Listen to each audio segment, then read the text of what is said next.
Start the meeting, okay? All right, welcome everyone to the Heber Light and Power Board meeting. Today is January 22nd, 2025. Ooh, I almost made a mistake on that. We're there. I want to welcome everyone here in the room as well as anyone that's online. Thank you very much for joining us. Jillian and Mark will get to you pretty quick. So, board, let me announce the board members that are here. Brenda Christensen, myself, Heidi Franco, Kendall Crittenden, and Kevin Payne. Sid Ostergaard has asked to be excused because he's stuck in Salt Lake at work. I'm not sure about Aaron. I haven't heard anything from him, so we'll see if he joins us. But everyone, I had an idea, given the agenda today. I thought that we could take agenda item number 5 on the street light charge forgiveness, and then item number 6 on the dividend calculation, and that if we're not planning to give out dividends yet. And then also the approval of the schedule on 7, and the approval of the fraud assessment and the board ethics form that you've already signed, some of you. If we could take 5, 6, 7, 8 and put it into the consent agenda materials too, then we could clear those those items off. I would make the motion that we move those items 5, 6, 7, and 8 on the agenda to the consent agenda. Oh, very good. Thank you, Kendall. I will second that. Thank you, Brenda. Okay, now I've really got to be better at votes. And Riley, I hope this is okay with you. I think what I'm going to do, because I do this in the city councils, we'll just start on this end and we'll just go around the table for voting, if that's okay. And then that way people can feel better about saying yes or no. So we're voting. Do we need a motion for the consent agenda then? No, we're just voting on your motion. Oh, okay. Move it. Okay. Okay, so Kevin, do you want to move it to the consent agenda? Aye. I'll say yes. And I say yes. All right, that motion passed 4-0. Now we're looking at the consent agenda. Which And- will include these items. Yeah, include items, agenda items 1, and then 5, 6, 7, and 8. And if you're good with all those things, you feel free to make a motion to approve the consent agenda, or we'll have any discussion that you would like. I make a motion that we approve the consent agenda. Thank you, Brenda. Is there a second? I'll second it. Thank you, Kendall. Is there any discussion on the November financial statements, the December financial statements, the minutes? And then we didn't have we only had the November minutes. There was no December meeting. We have the warrants, right? And then we've got the schedule, the write-off charges in the amount of $62,979.77. We are not planning to do the dividend disbursement at this time for calendar year 2024, given our negative operating income and board policy that was set before I came along. And then we also have the ethics pledge form that's before you, and most of you have already signed, and the fraud assessment. So any questions?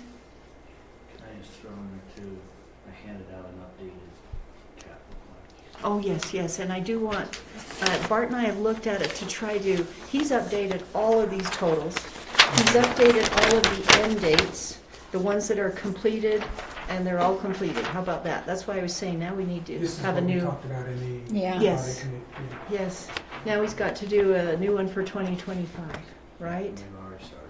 Excellent. And then down here on the CWIP stuff, he's refigured all of these totals, and what we've done is we've put the projected totals and then the December costs and then the total 2024 costs at the bottom of that first column.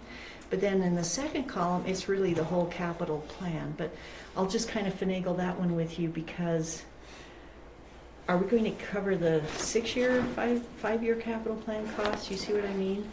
It should only be the items here This current year?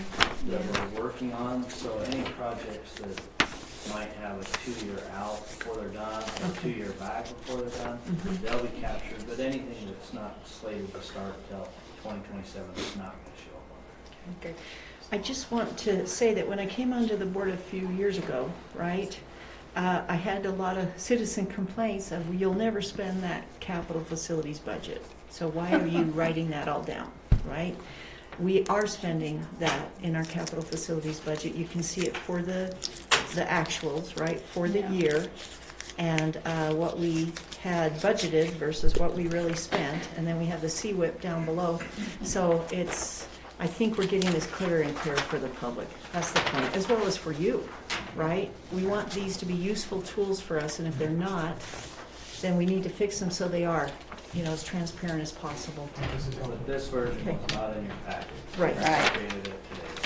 So maybe we can approve this version, if that's all right? Is that which one of these, is it, we need to add it in? It's just part of your financial. Yeah. Okay, It's part of the It would be financials, so we don't need to add it in. And it would be for the December, right, Right. year-end information. That's what we're trying to do, is make sure that's accurate and clear Well- for the year-end.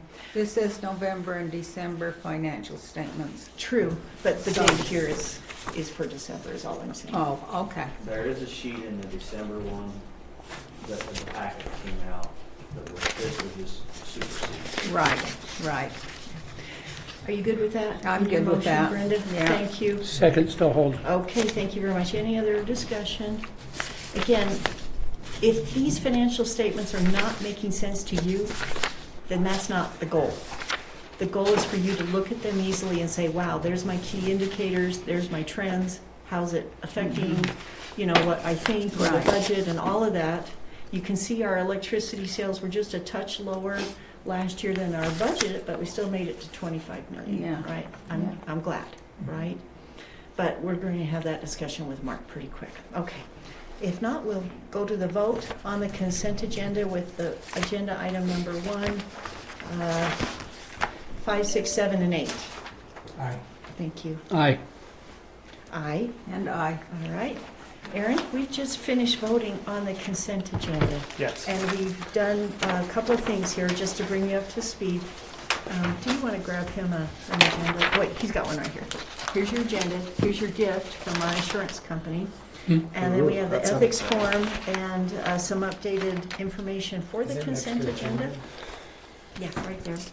What we've done, Aaron, is we've taken 5, 6, 7, and 8, and we've already approved them in the consent That's agenda. awesome. So now we're ready to move to our second agenda item, and we have our guests here, Mark and Jillian from Utility Financial Solutions. They're going to present on the electric financial projections and cost of service study. Jason, did you want to say anything first? No, just, Aaron, I'm not sure if you've had Utility Financial Solutions. I think most of the rest of the board have. Mark Beauchamp is our rate consultant with Utility Financial Solutions, and Jillian Gerbiak is our customer representative. Jillian, you can correct me, I can't remember, but they've been working with us for a long time. I don't know. I think we had him on one other time about a rate fee study or something. Yeah. Impact fees, yeah, they, March, I think you've been March here.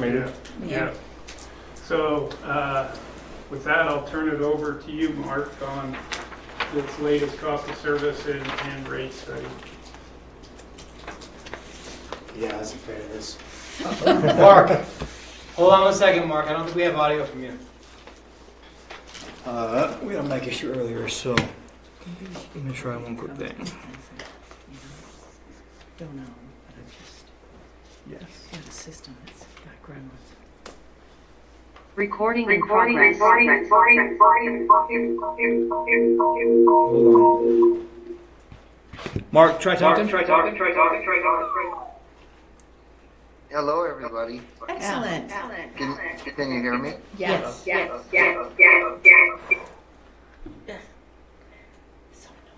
annoying, sorry. I'm getting a real bad. Hang on, Mark. We'll try to get that fixed.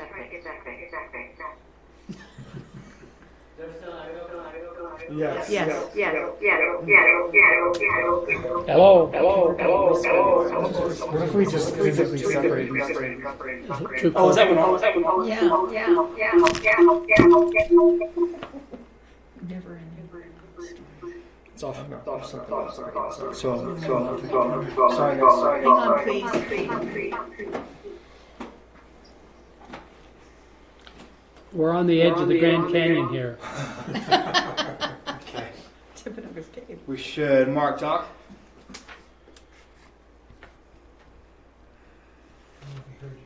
Mark? Mark, can you hear me? No. Can you go ahead and talk, Mark? Where'd he go?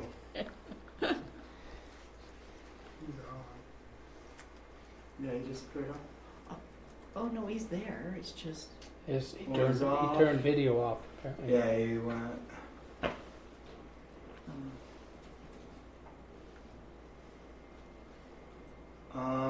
Jason, you were unmuted, right? You're muted now. Mark, can you hear us? I see audio. Hello, Jason, Hey. are you able to hear us? There's Jillian. yes, Jillian. Jillian, yes. Great. I can hear you, Joe. There. They can't I think they're checking out their mics. Okay, well that Okay. works. Yeah, Jason just asked us to talk for a test. Jason, Oh, tell okay. them good. But they can't hear us. Can you hear us? That's because he's got audio on. This light is red instead of Oh, green. I'm- Does that have anything Yes, to it do with does. it? It's a separate mute there. There Okay. we go. Jillian, Mark, can you hear us? Yes, we can. Yes. Okay. I hear you. Good. You are good to go now, Mark. Thank you. Okay, good. Well, thank you so much. I appreciate the opportunity to talk about the financial projection, the cost of service study, and the rate designs that we're looking at. We did meet with the Finance Committee, and we took their input, suggestions, and went back and modified the rates. They're consistent with the direction that we received. And this is a result of what we're proposing. And what you're going to see is a financial projection. And of course, things have changed quite a bit. This is the third study that we've done for Heber Light and Power. And of course, since the last study was completed, there's been substantial inflation and construction cost increases. And what you're going to see is a 5-year financial model. And we're designing rates for 3 years. And the first year increase that we're proposing is 13%, followed by 3.5% in years 2 and 3, which is a dollar impact on residential customers on average about $9.50 a month the first year, and about $3.50 in years 2 and 3. We're also recommending the elimination of the PCA or postponement of the PCA for 1 year, and that it be re-implemented next year in 2026. So the what thing we're going to where do with the financial modeling is we're going to go through the assumptions that we used in building the financial model and show you the results with key financial targets that we use without any rate adjustments, and then one with our rate adjustments and rate tracks. Then That I'm going to go Mark? into the cost of service result. Yes? that PCA was the piece we put on where we adjust the rates based on cost, right? Yeah. And you're suggesting Correct. suspend it for a while. For 1 year, yeah. Okay, go ahead. Suspend it for 1 year is what we're proposing, and re-implement it in 2026. And going forward. Once we go through the financial model, I'll go into the cost of service study. And the cost of service study, that identifies how much it costs to provide service to each class of customers and compare it to the revenues that are projected to receive. Now, you're going to see that most all of your major rate classes are very, very close to cost of service. There are some the smaller classes that we're still working on. And when we get into the rate designs, what you're going to see is some changes with that. And in that your current rate structure, like take residential, for example, we're taking the current customer charge and energy rate that you have, and we're implementing a third component called a demand charge. which is we're starting it out really slight at 25 cents, so it has a very minimal impact. An average customer has maybe a 7 or 8 peak demand, so that would be about $2 a month. That's part of the rate adjustment. We're also looking at establishing in the long term residential time of use rates. And in year 2 and year 3. In year 2, just a very slight differential between on-peak and off-peak. And what we're trying to do is give customers more control of their electric bills by controlling when they use it, which creates a win-win environment where the customer gets or is able to save money. And as a utility, we're able to save money also. So, but it's something that we don't want to start off with the full potential time of use price signal. So we're taking it in small steps. We're also implementing time of use rates for your pumping classes.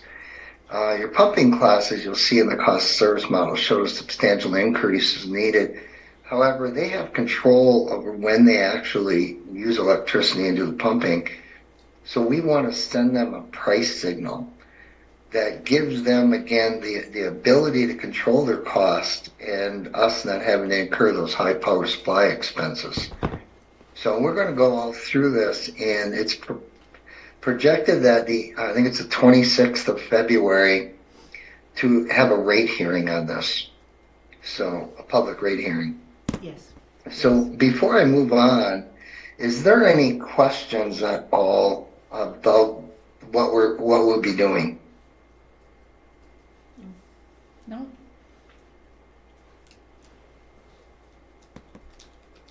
All right. This is just a more detailed slide of what we're doing with the power cost adjustment, which basically is to suspend it for a year. Because of what we're doing with the rates, the current base, and when I say base, what that means is the amount of the power supply costs that are currently recovered within the base rates of all customers, and that's currently set at 5.71 cents. We're proposing to adjust that to 6.31 cents. So we're actually putting more of the power supply cost into the base rates of customers.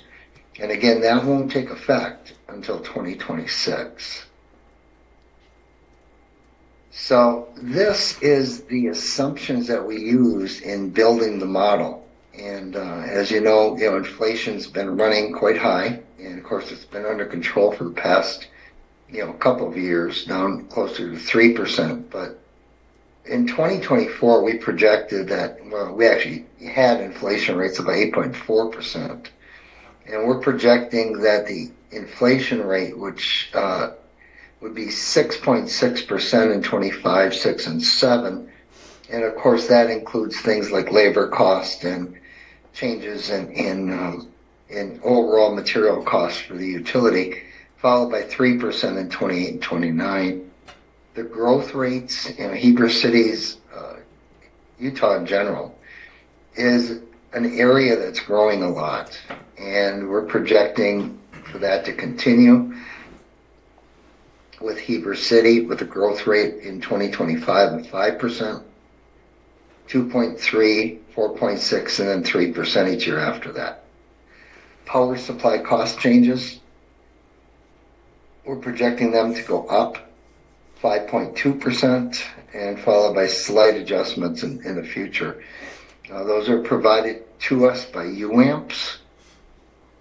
Investment income is just the cash that you have invested in banks, and it's a very small item, but we projected about a 0.5% return on your cash and reserves. One of the main drivers of what we're proposing is a capital improvement plan, and you can see that we're projecting almost $17 million in 25, $14 million in 26, then about $13, $14 million, followed by almost $26 million in 2029. Now, some of that capital improvement plan is going to be recovered through impact fees, and we're projecting, and we're being conservative with this, but we're projecting about $3 million in impact fee revenues into the area, which is a little bit, it's kind of related to your historic norms. So these are the assumptions that we use in building the models. And I know many of you have heard me say this before, but when we do a financial model, when we look out 2 or 3 years, we're normally really close in our projections. When you get out to years 4 and 5, the only thing we're certain of is we're going to be wrong. And that's because some of these assumptions that we're using in building the model are going to be different than what our assumptions were. And so with that said, I want to just see if you have any questions on these assumptions. Mark, can you explain what that 0.5% of investment income is? Okay, yeah. That would mean that if you had $1 million in cash reserves, and that you're going to put that in a bank, and they're going to pay you some interest on it. So we're assuming 0.5% would get you $5,000 a year in interest. Okay. It's a very small item. Do we put that in a PTIF or which is getting more than that? Yes. It's like Pretty four, low. 4.5 right now. Yeah, that's pretty low. Okay.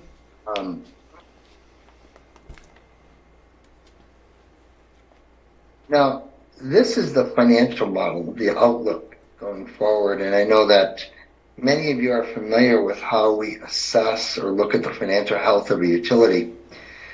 There's a lot of different key financial matrices that we look at, but there's 3 main ones that we use, primary ones, and that's debt coverage ratio, projected cash reserves compared to the minimum level of cash reserves. Those, in a sense, become our minimums, our minimum targets, where we have to set rates high enough to satisfy your bond ordinance requirements. And we got to set them high enough to have cash reserves above the recommended minimums. And I'll get into some of these targets in the upcoming slides. Now, the determination of what we call revenue requirements, which is the amount of money you should be recovering from customers and the rates that you're charging, it's not an exact science. So what we do is we establish boundaries. The minimums, we have to meet coverage, we have to maintain a certain level of cash, and then the upper boundary becomes our target operating income. And that's a number we don't like to exceed. Sometimes we have to. But what that target operating income represents is the inflationary change in replacement costs of your assets that you have in service. And we use that as an upper boundary. And so to go through these without any rate changes, you see that here, debt coverage ratio, which we want to target a minimum coverage of 1.4. Most bond ordinances require about a 1.2, 1.25. But because electric sales and a lot of other factors can change so rapidly because of changes in weather patterns, and electric sales go up and down each year. So we want to have a certain amount of buffer in it. So we target a minimum coverage of 1.4. Cash reserves. This is the minimum level of cash. That's to cover your working capital needs of the utility. And the minimum targets, of course, they change each year, but it's between $16 and $20 million. That's a minimum. And you can see that the projected cash reserves in 2025 are in good shape. But then in 2026, our cash reserves are projected to decline to about 14 million, and subsequently we're in a cash burn situation. And in 2028, we're projected to have cash reserves that are negative. You can also see in the coverage ratio, we're in violation of all our bond covenants in all the projected years. Now, the target operating income, which again is our upper boundary, is about 4 to 6 million. And you can see that the adjusted operating income is 149,000 in 25. That's about 2 million each year after that. So what this tells us is because we're growing so much, and of course we have impact fees that will recover that revenue. So the impact fees, there's always a timing difference. And so we have to set the rates high enough to meet those bond covenant requirements. And we did project to fund some of the capital items, 3 different debt issuances. One in 2025 of 26 million, in 2027 another 10 million, and in 2029 about 18 million. So before I go on to the projected rate track or rate adjustments that we're proposing, is there any questions about the financial modeling? So can I ask Mark, on this slide where the debt coverage ratio is so bad and we end up with negative cash balances, is that still trying to borrow the bonds or not adding in the bonds? That is with adding the bonds. With adding the All bonds. of this is in yes. Is it with adding the bonds in 27 and 29 or not adding the bonds? It is adding the bonds. So like here you have your capital improvement plan. The debt issuance is to fund those.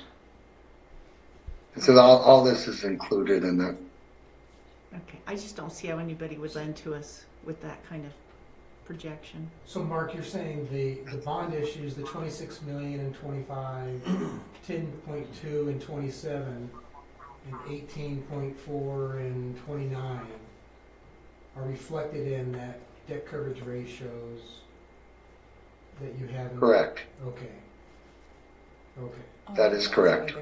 And those debt coverage ratios are based upon that first column to the right, adjusted operating income, correct? Not totally. It's partially correct. There's this is what we call a fixed cost coverage ratio. And what that is the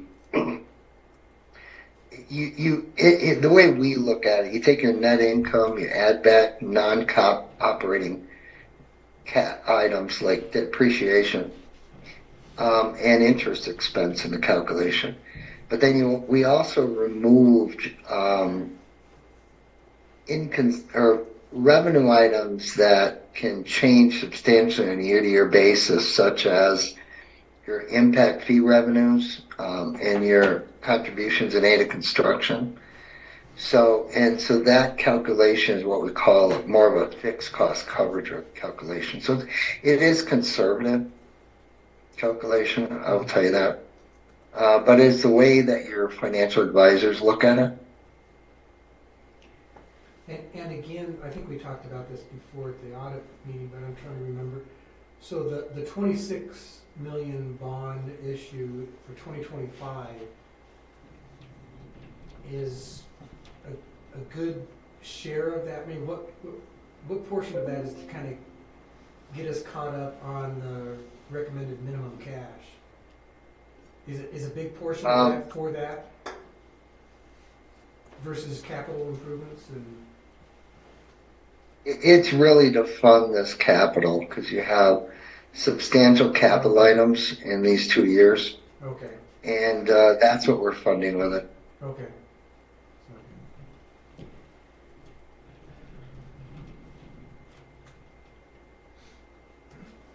This is the financial model that we've put together to try to put the utility in more of a better financial situation.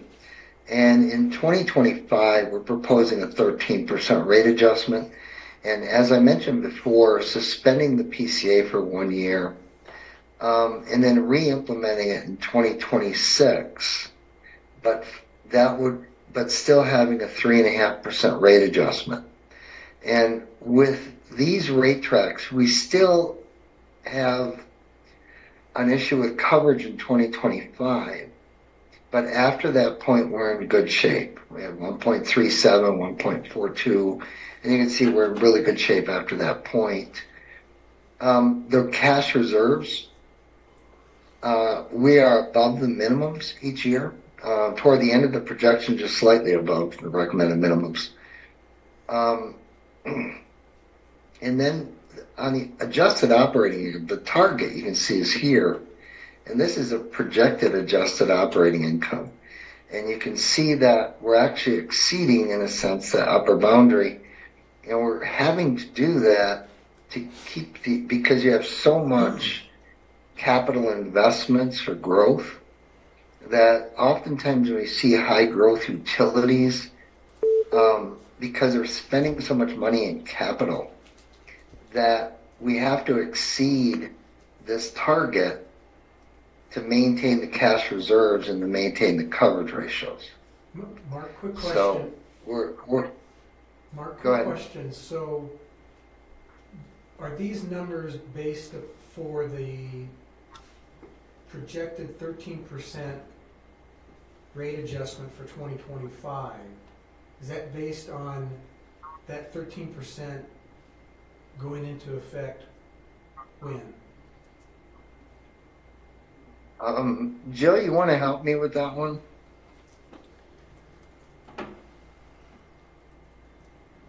I think it was earlier, like Going into effect April or in May. in May, yeah. May? It was Okay. in May. May, Yeah, all right. that's what I thought. So Jason and Mark, are you done, Kevin? Mhm. Jason and Mark, it seems that with this kind of heavy borrowing schedule and certainly heavy increases, that the only way that this company could grow that fast is with more staff. So have we put more staffing in conjunction with this growth into these numbers? I think I want to turn I that can- question over to Bart. Oh, go ahead, Jill. I was gonna say I can answer that, and Bart, if I miss anything, feel free to jump in. But we did include on the inflation side. You saw that the inflation numbers were just over 6% for the short-term projection, 6.6%, and that's because we're including a higher increase in labor. So a 7% increase in labor and a 3% increase on goods. Okay. I appreciate that. Yeah, there's people in there, and there's also wage inflation as well. And we're conservative on those too, you know, Mhm. through this as far as, you know, what the utility might really need or what we can live with as far as labor goes. You know, under the, just so the board knows, I mean, APPA does those ratio studies quite a bit. And, you know, we're you know, 2025 will be a 60 megawatt utility, which, you know, under those ratios would put us somewhere in the, you know, 56 to 63 type employee range. And we're sitting at 46, so we are pretty lean according to the ratios, but you know, I would rather defer to maybe contractor help before we really begin to staff up to those levels as well. Okay.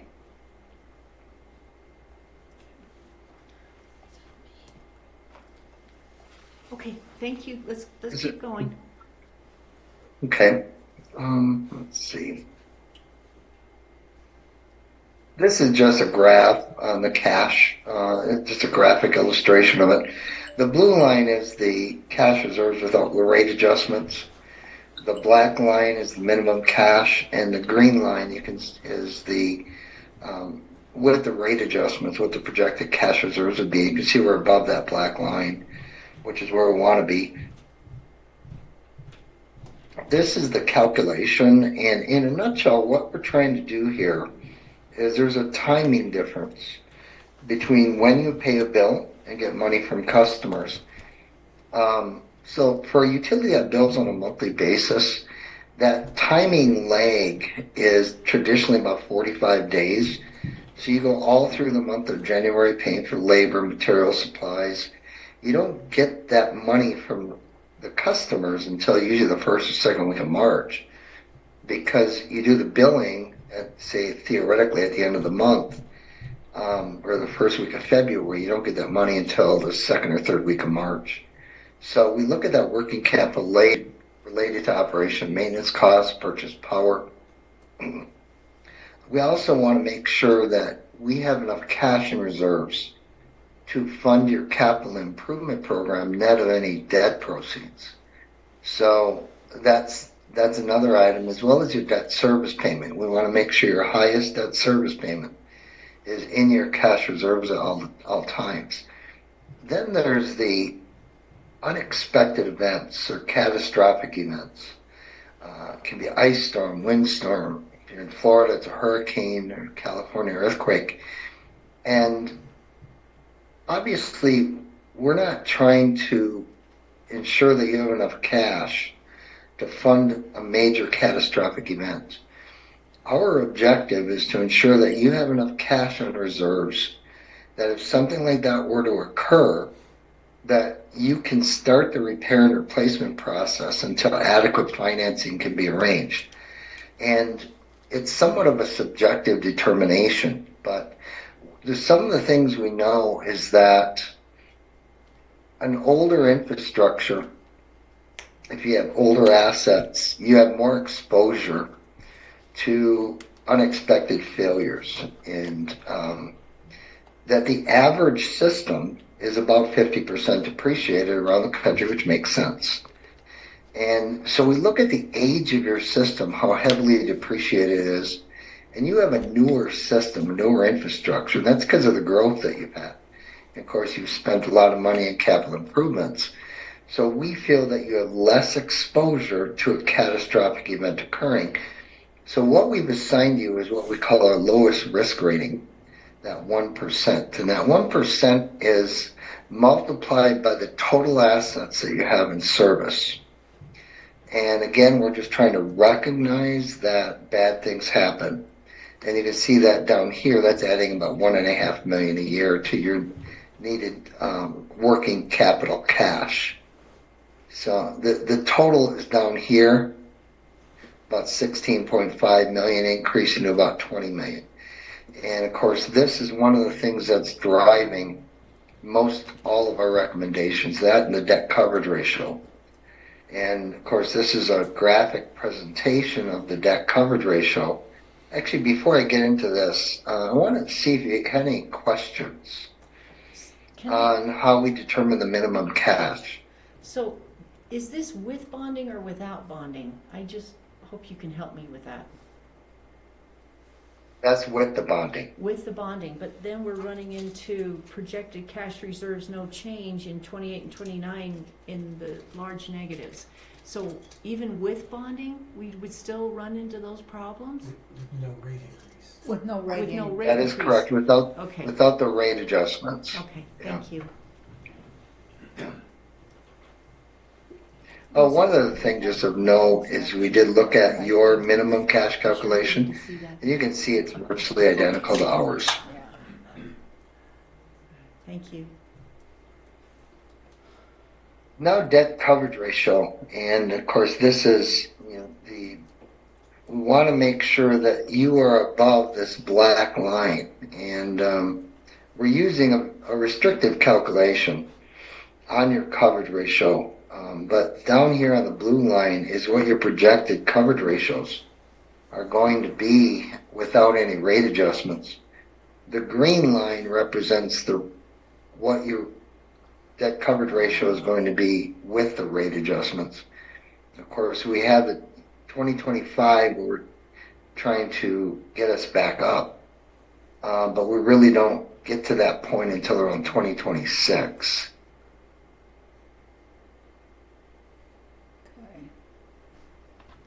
The coverage ratio calculation, and what is a little bit why I'm saying it's conservative, is we're taking out the contributions in aid of construction, the revenue from that, as well as the impact fee revenues that we projected. And by doing that, that's lowering our debt coverage ratio. So in 2025, the cash generated from operations, theoretically to pay the debt service, is $770,000, and without any rate adjustments. But your debt service payment is 5.3. And you can see the debt service payments going up, and that's because of the debt issuances. Mark, I apologize, this is probably going back just a bit, but so in your projections, the 20, whatever, the amount of bond that you're assuming in 2025, additional bonds, what's your assumption as to when those are sold and the debt service commences? In 2025, there's 25 million, 26 million of a debt issuance. And that's the reason why our debt coverage is declining. Now, the timing of that bond issue is critical. I mean, if it's done at the beginning of the year, it's going to be what we projected. But if it's done mid-year, that debt service payment may not hit us until 26. Okay. So, Okay. Wow.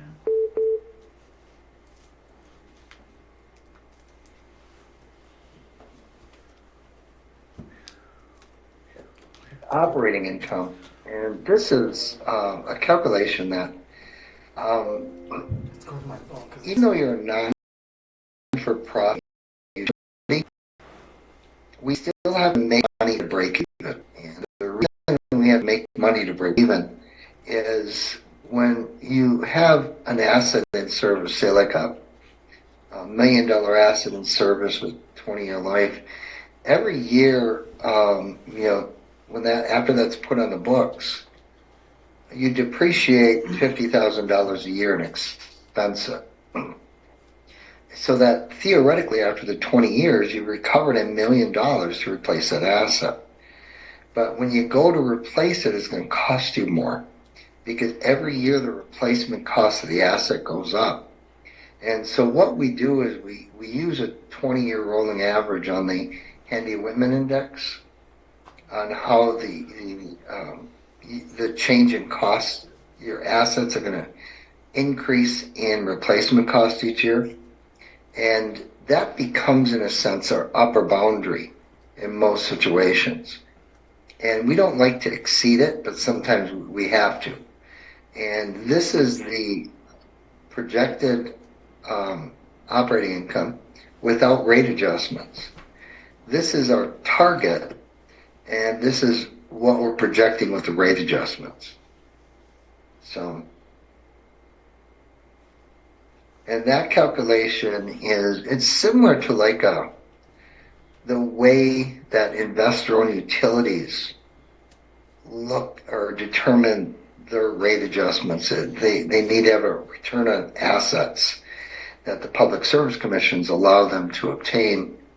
And traditionally, their debt or their rate of returns are 10, 11, 12% rate of returns. In your situation, the rate of return, the break-even rate of return is about 5%.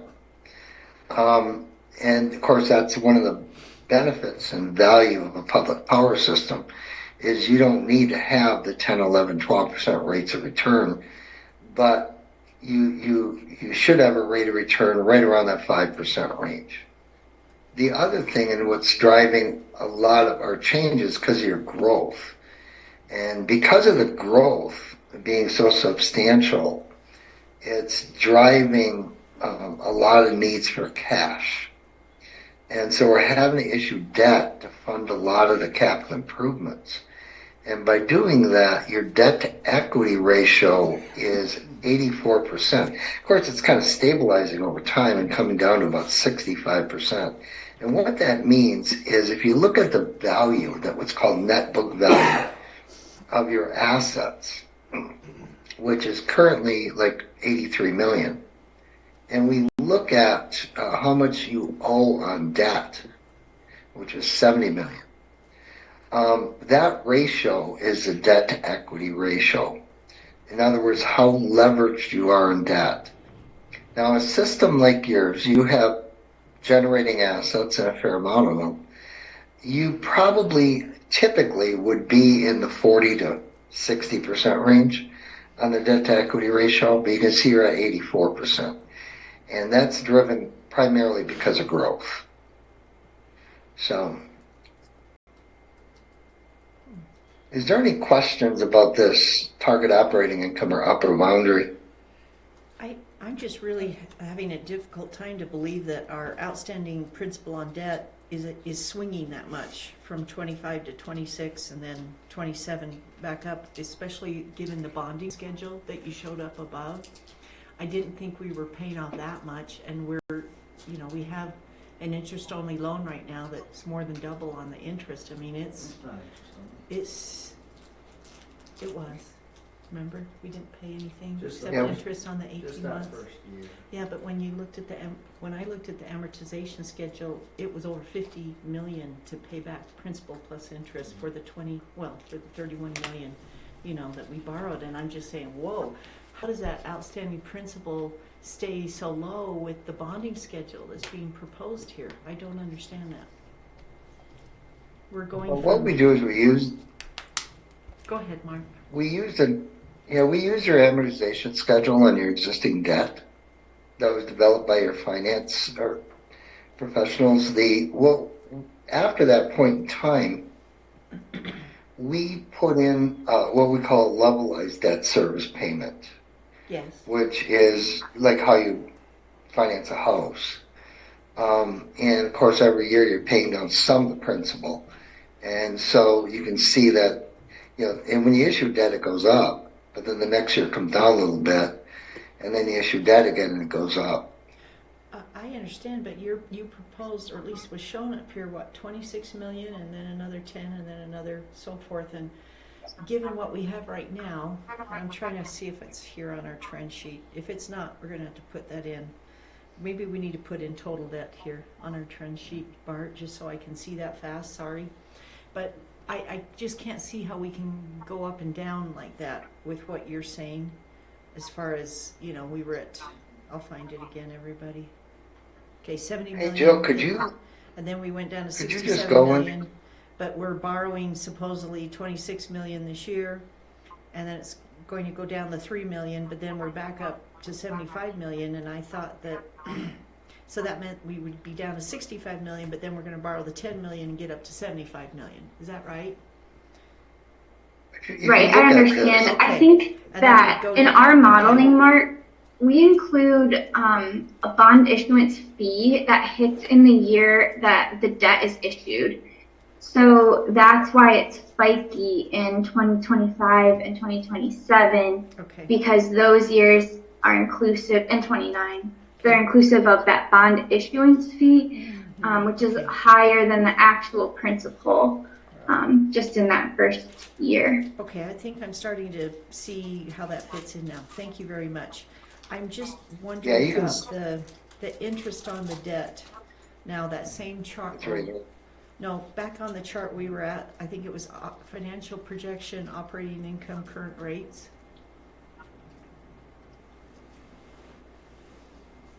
It's right above cost of This one? service. No, it's right above cost of service. That title sheet, cost of service. It's right above it, financial projection, operating income. It's right where we were. And then current rates. This one? No. You gotta go the other direction, please. Right, you Okay. go all the way down to almost Good. cost of service. Target operating income slide, Mark. This one? Oh, the No. target operating income, gotcha. Yeah. One more. There, no, Keep right going, there, yeah. right there. Yeah, operating income, current rates. I can see now about the totals of the outstanding principal on debt. I'm just concerned about the interest on the debt. I would have thought it would have ballooned so much more, given the amount that's trying to be borrowed, trying to be bonded for. Yeah, You're well, adding in another yeah. 40 million plus, maybe 50 million of debt over these 5 years, and yet our interest is staying very stable. Is part of that, to both you and Mark, is part of that because 2025 already has that 26 million in it? Right. Yeah, we haven't borrowed it yet, but yeah.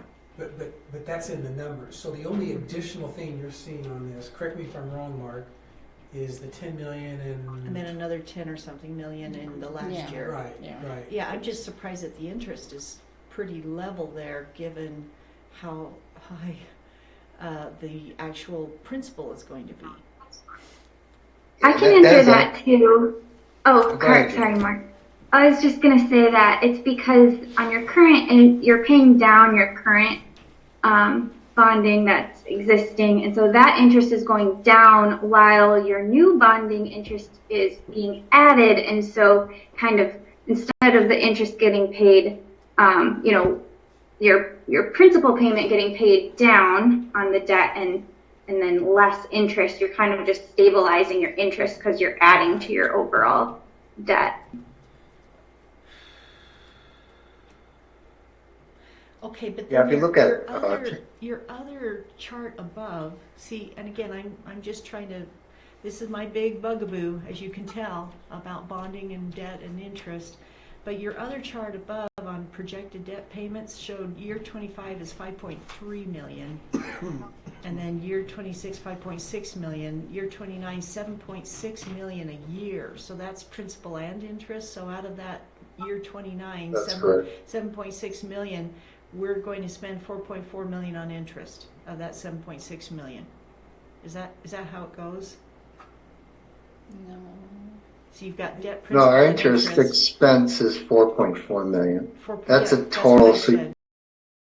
Yeah, 4.4 million Yeah, out so of that 7. So it does match up. Right. Thank you. Yeah. Thank you.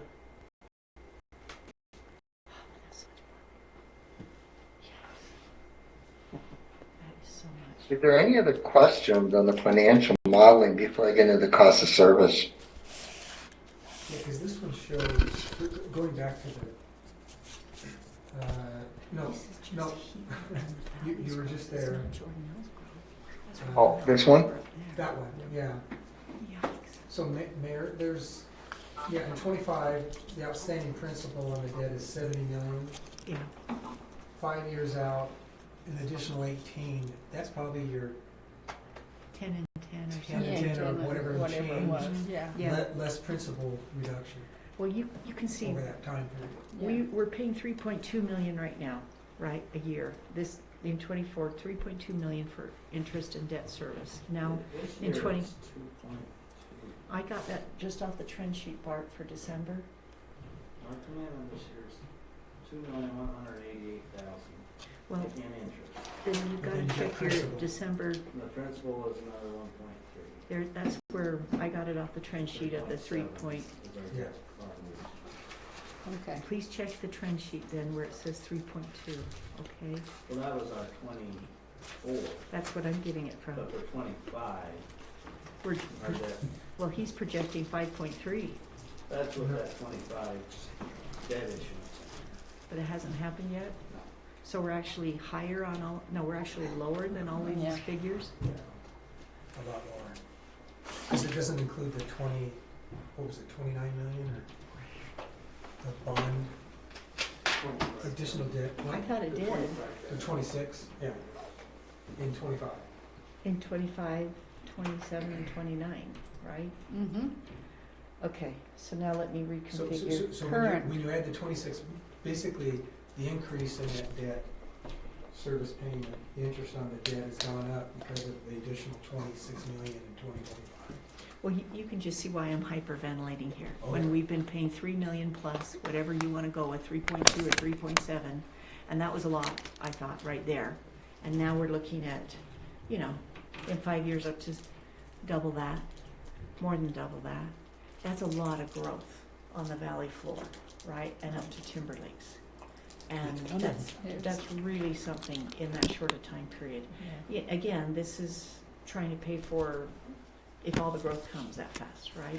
We don't know if it will. We're trying to pay for it, right? Yeah, right. And we'll only bond as needed, but these are projections at this Well, point. and it's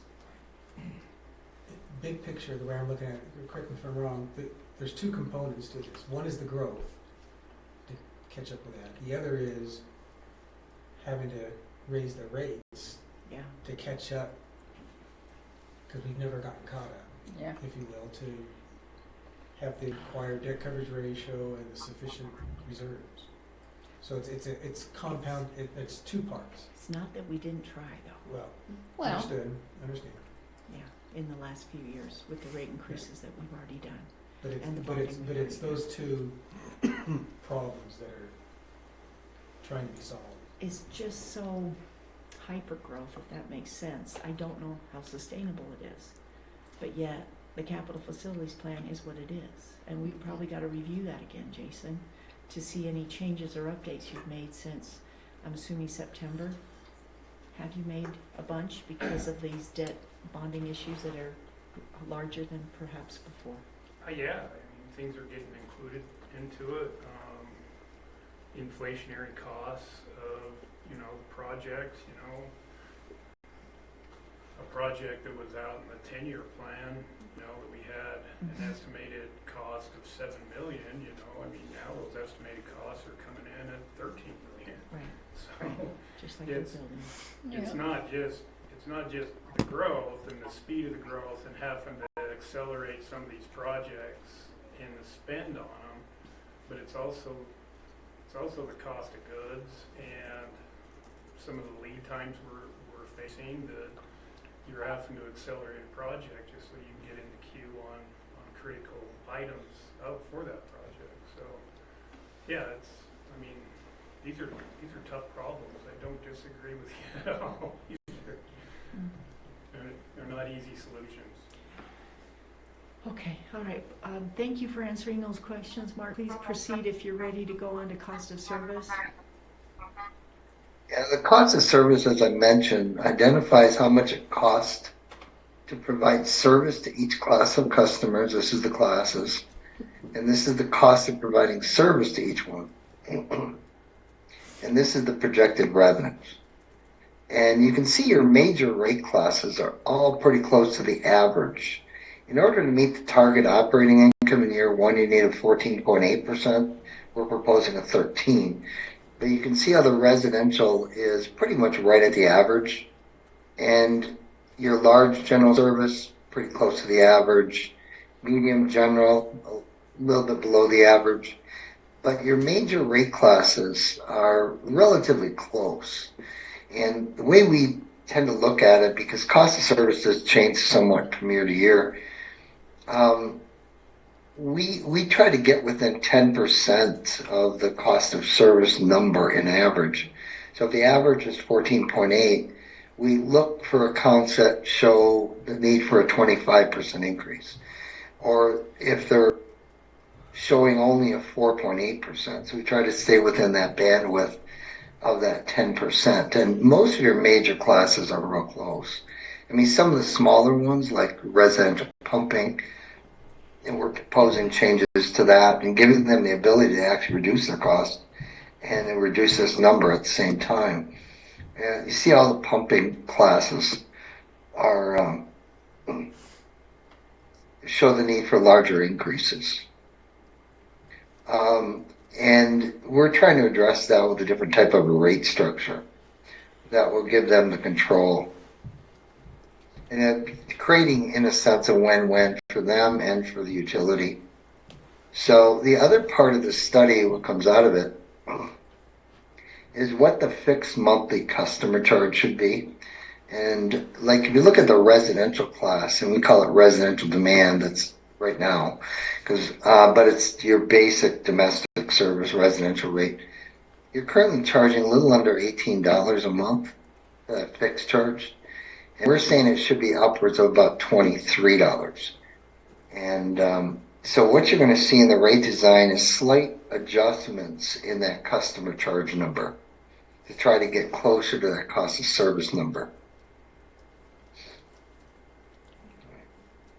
Now, is there any questions about the cost of service before I get into the rate designs? No.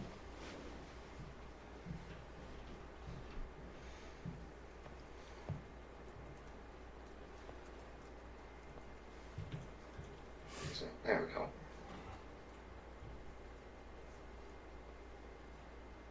All right. In year one, of course, we're proposing a 13% adjustment followed by a series of 3.5%. And what you're going to see is the average impact on residential in year one is about $9.50 a month. And I think it's around $3.50 in years 2 and years 3. And I'll get you the actual numbers in a couple of slides. But these are the changes that we're proposing for all the different rate classes, percentage-wise, and we're trying to move them closer to cost of service.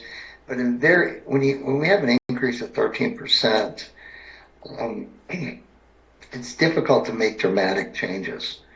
We have to kind of stay fairly close to the bandwidth. And if you look at medium general service pumping, you see a 14.5% increase, but they can mitigate that by changing when they use it because we're putting them on time of use rate.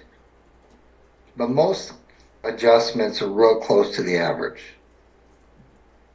Very, very small class residential pumping. We're putting them in the residential rate. And so... Right, Jillian, didn't we remove them? What's that? Oh, I'm just going to Jillian's last email. I thought that we removed residential pumping and included it in the residential That's class. what he's saying. Oh, okay. Yeah. Yeah. So if you look at the residential rate progression that we're proposing, and they currently have a fixed customer charge right here.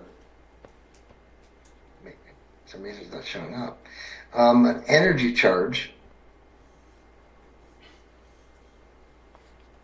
And they don't have a demand charge currently. They do have a PCA. Now, in year one, what we're proposing is to have a customer charge, an energy charge, and then implement a small demand charge, only at 25 cents to start with. In the PCA, we're going to suspend it for a year. Now, in years 2 and 3, what we're proposing is a customer charge, an energy charge, but it's based on time of when they use it. So it's an on-peak and an off-peak charge. And of course, the on-peak is a little higher than the off-peak. And again, that gives them more control over their electric bills. And continue the progression with the demand charge, and then reinstitute the power cost adjustment. All right. That's the overall progression for residential that we're looking at. Now, this is what the numbers look like. This is the current rates. So most of your residential customers have a customer charge of $17.90, and we're proposing a 50-cent increase to $18.40, $18.90, and $19.40. So you're trying to move toward that cost of service number, which is around $22. Now, the current block rate, they have what's called the inclining block rate. So the first 1,000 kilowatt hours charge at 10.4 cents, and above that 12.5 cents. We're proposing in year one slight adjustments in each of those. So it's about 1.4 cent increase in the first 1,000, and looks like about 1.5, 1.6 in the block 2 excess rate. Now in years 2, this is where we're the other thing is we're implementing a demand charge of 25 cents. Now, for customers that are large, that have over 400 amp service, the demand charge that we're proposing is 75 cents. Now, the time of use rate, you can see that non-summer on-peak charges would be 14 cents. We're doing away with these blocks, and we're moving entirely to time-based rates. And the off-peak rate in the summer is 12 cents. And the same thing with the summer. In year 3, we're trying to expand the differentials to move each of these components closer to the cost of service. So we're actually bringing the off-peak rates down slightly and increasing the on-peak rates. All right, trying to give them the incentive to shift their usage. when they use electricity. And the on-peak hours are 3 p.m. to 10, Monday through Friday. All the other hours are off-peak, including holidays. You can also see in years 2 and 3 that we're doing, again, slight increases in the demand charges. So now what this means as far as customer impacts. The average, actually I said it was $9, it's actually more than that. The customer impact, depending on the load factor, but the average customer is between what's called a 15 and 20% load factor. And a load factor is nothing more than a ratio between a customer's peak usage during the month and their average usage. And so if you look at this, their average usage is 871 and their average demand is 7. So if you calculate load factor, it's 18%. What that means, if you took the 871 and divided it by the number of hours in the month, which is say 720, that means their average usage is 1.2 kW. So, but their peak demand is 7. So they're using 7 kW of infrastructure, but their average usage is only 1.5. So that demand charge picks up that peak demand that they're creating on the distribution infrastructure. I'm getting a little complex when it gets into load factors, but you can see at the average customer impacts in year 1 is going to be somewhere between $12 and $15 a month. In years 2, between 6 and 7, and year 3, between 4 and 5. Is what residential customers will see with this rate design.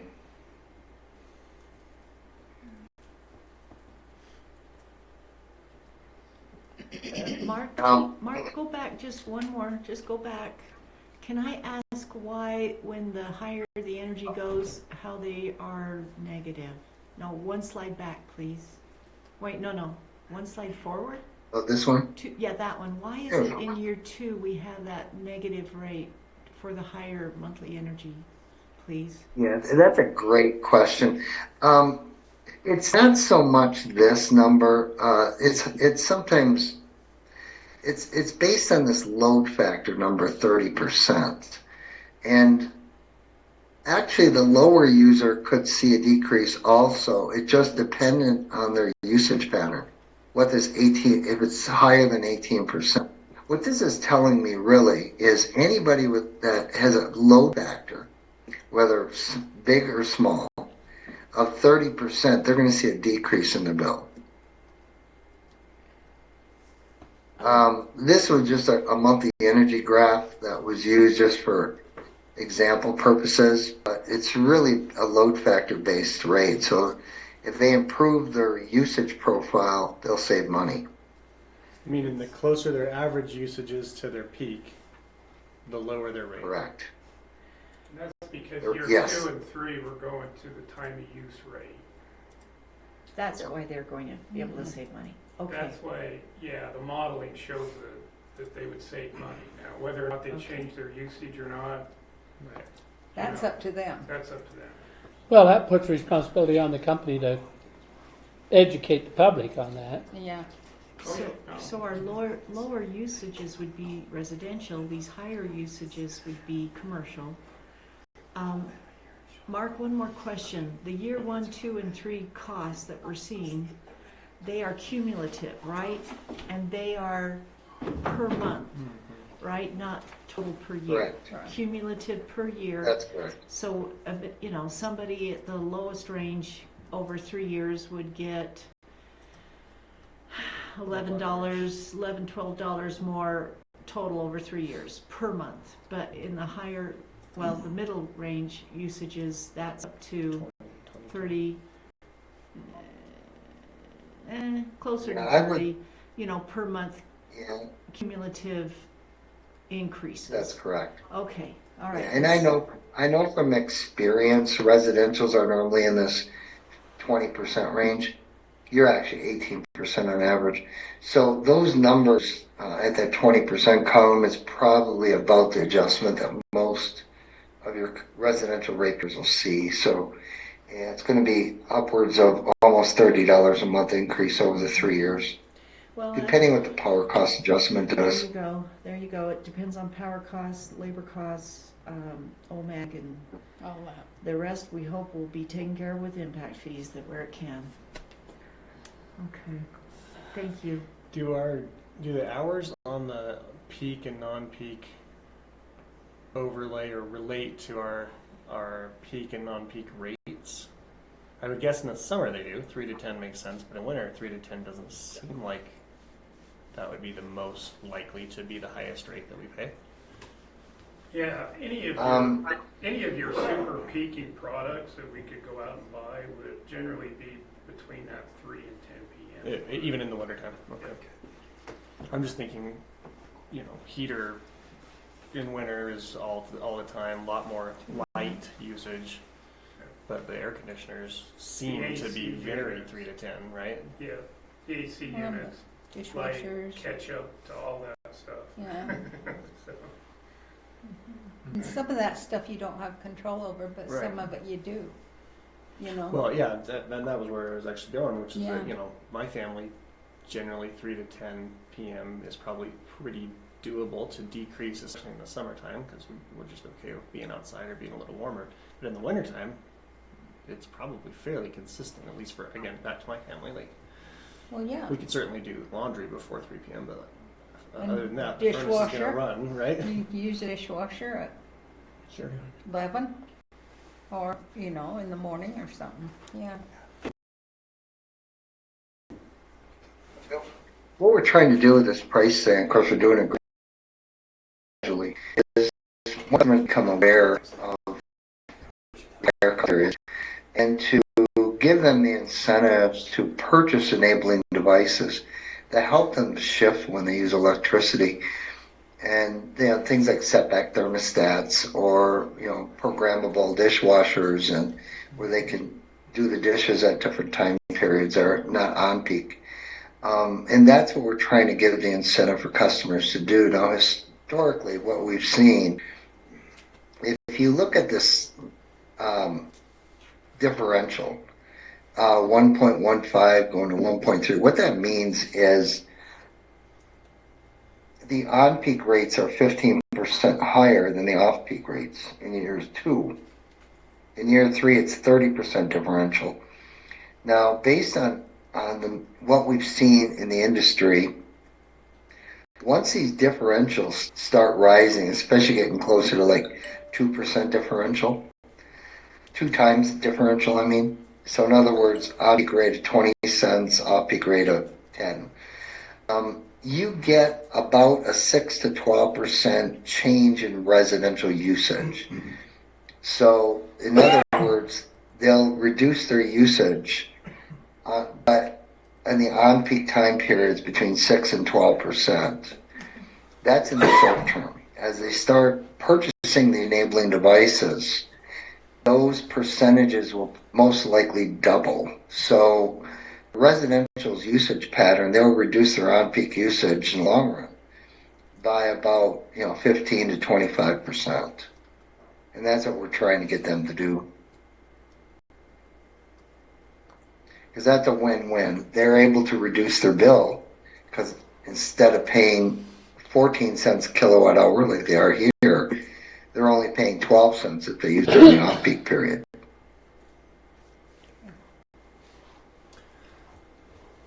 All right, I have a silly question. I get 100% how the time of use would help us in actual generation or purchase costs, but given that there could be a perfect storm of events that makes everybody just ignore time of use and kick everything on at 4 p.m. on Friday, do we have a risk in underbuilding or under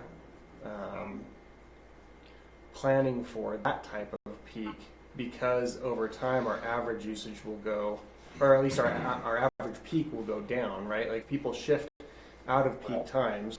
Will that give us a false sense of security, and might we run into a situation where we underbuild for the potential peak that could happen if there were I don't mean an actual literal storm, but the perfect storm of demand. Everybody got on board with the saving. I can't think of what that would be. I'm just saying, like, you know, if you shift people out of it, do you lose touch of what the actual peak could be if people just forgot about it, or if we at some future point we get rid of the time of use, or change the incentive such that people don't care anymore, and all of a sudden a ton of load comes back between 3 and 10 that we're not really ready for. So keep in mind, we're suspending, the proposal is suspend the power cost adjustment for year one because of the 13% increase. And then in year 2 and year 3, when the time of use rates get implemented, re-engaging that power cost adjustment so that it's in place in case of those types of things that you're talking about. Meaning it could be a market, the markets just really stream up and we are down a resource or something in our planning.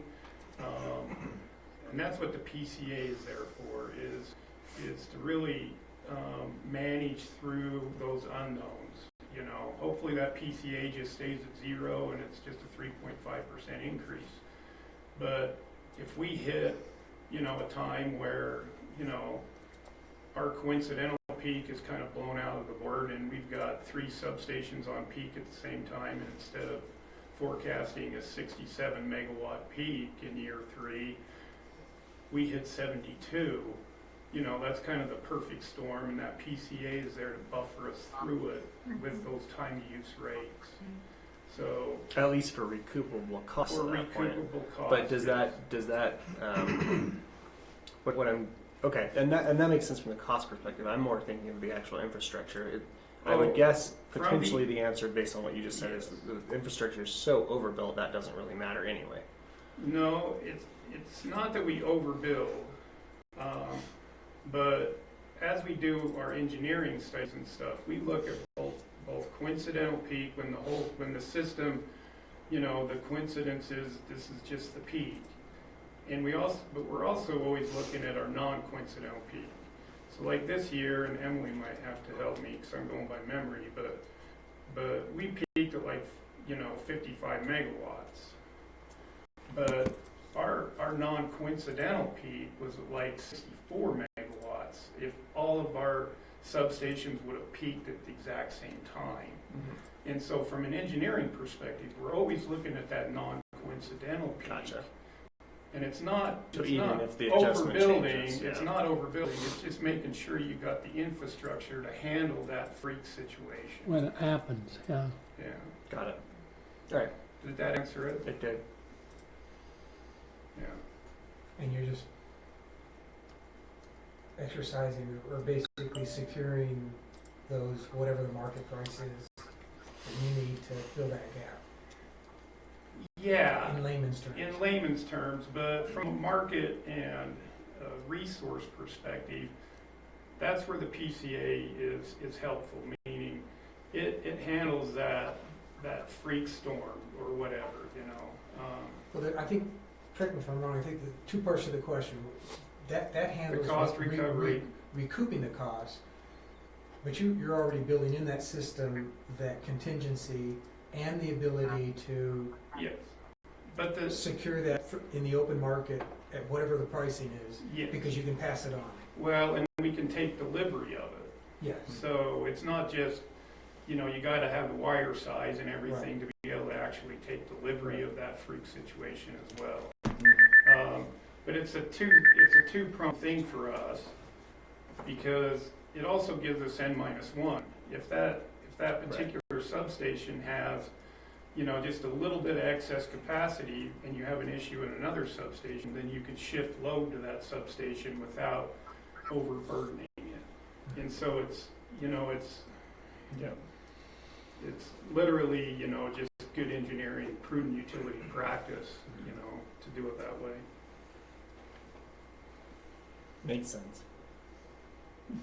But that also increases the cost of the Kind of capital bumped. plan and how much we gotta go down. I think we all are, but It is what it is, It's man. astounding.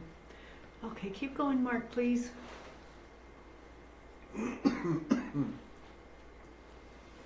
So you currently have a time of use rate for residential.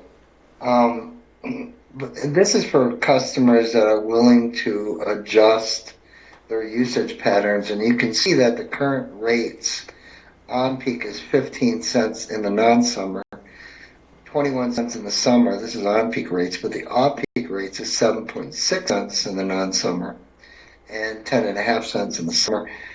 And what we're doing is we're trying to move that to these numbers, which is your full time use price signal. And what you see, remember that 2 times differential I talked about? They currently have that, and we're actually increasing it to almost a 3 times differential. So in the long term, this is actually the price signal that we would like to eventually get to for all your resident customers, but we want to give them time to adapt. But for customers that have electric vehicle charging stations or are willing to inconvenience themselves or have purchased these enabling devices, we're giving them that ability to take advantage of it.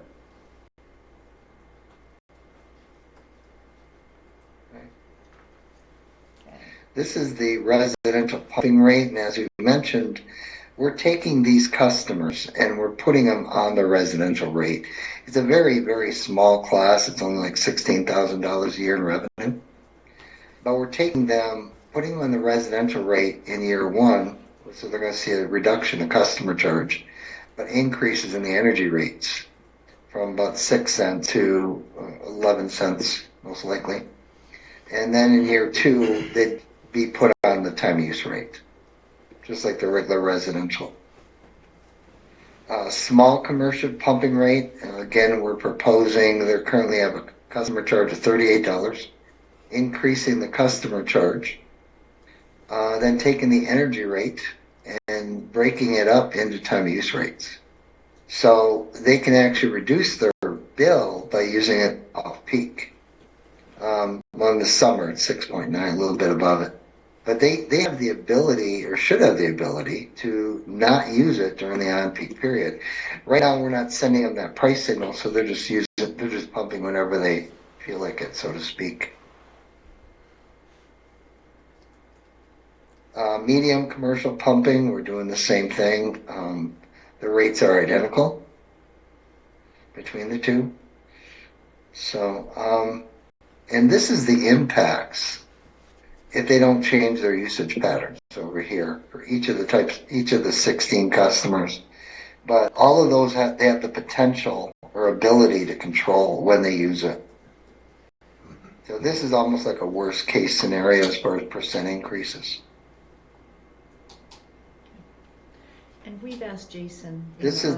Sorry, Mark. We just asked Jason in the audit committee to do the outreach to the residential, the small, the medium pumping customers, so they will know about these rates and how they can save their money. Well, plus just general customers too. Yeah. Get off that time of use. It's just such a difference for the pumping ones. Mm-hmm.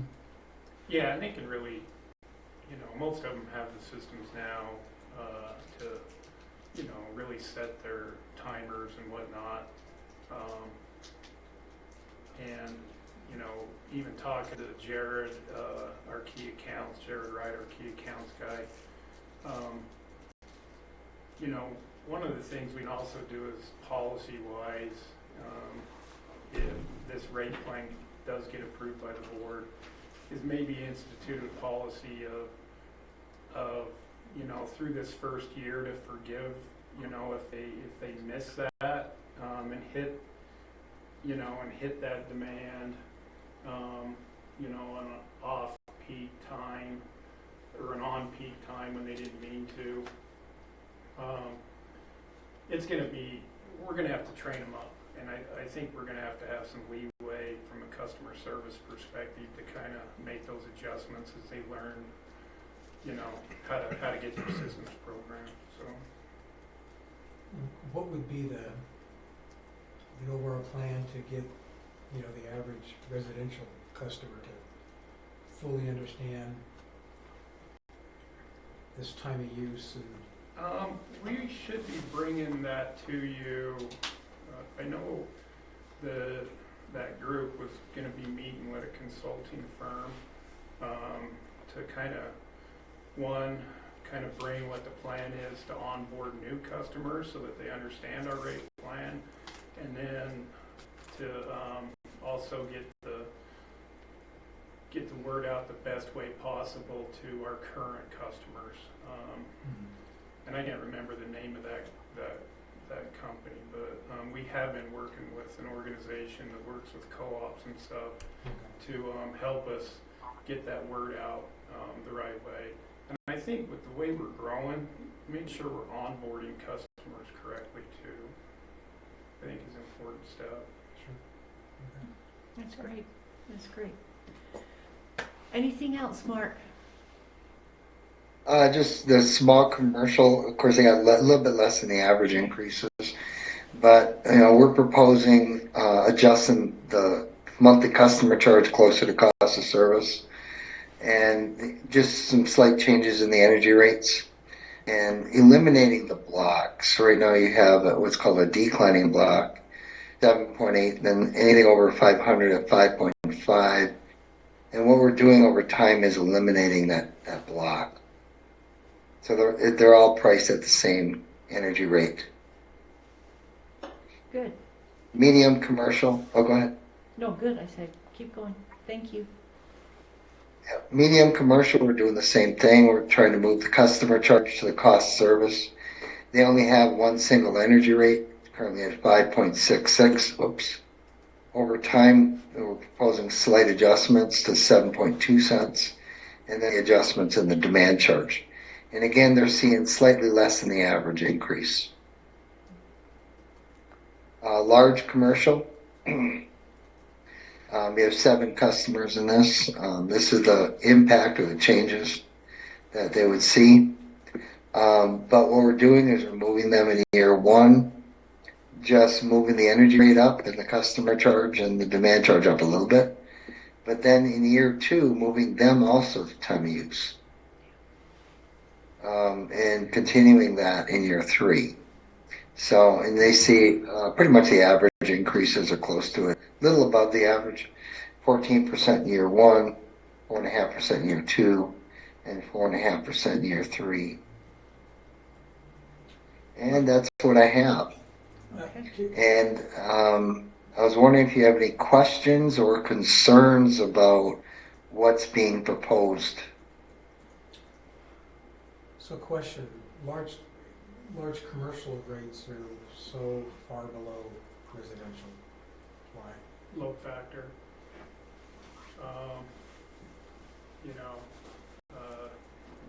And they're just so good at controlling the way, take that new Smith's Marketplace, they've got their system so programmed that they pretty much stay at, they really don't have that real peak at all.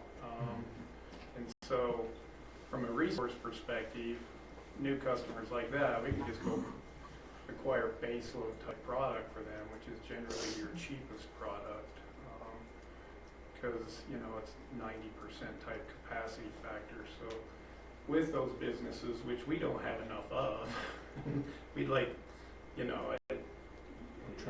we're just a residential shape utility. That's why they're on that different kind of rate schedule. And they use a lot of power too, a lot of energy.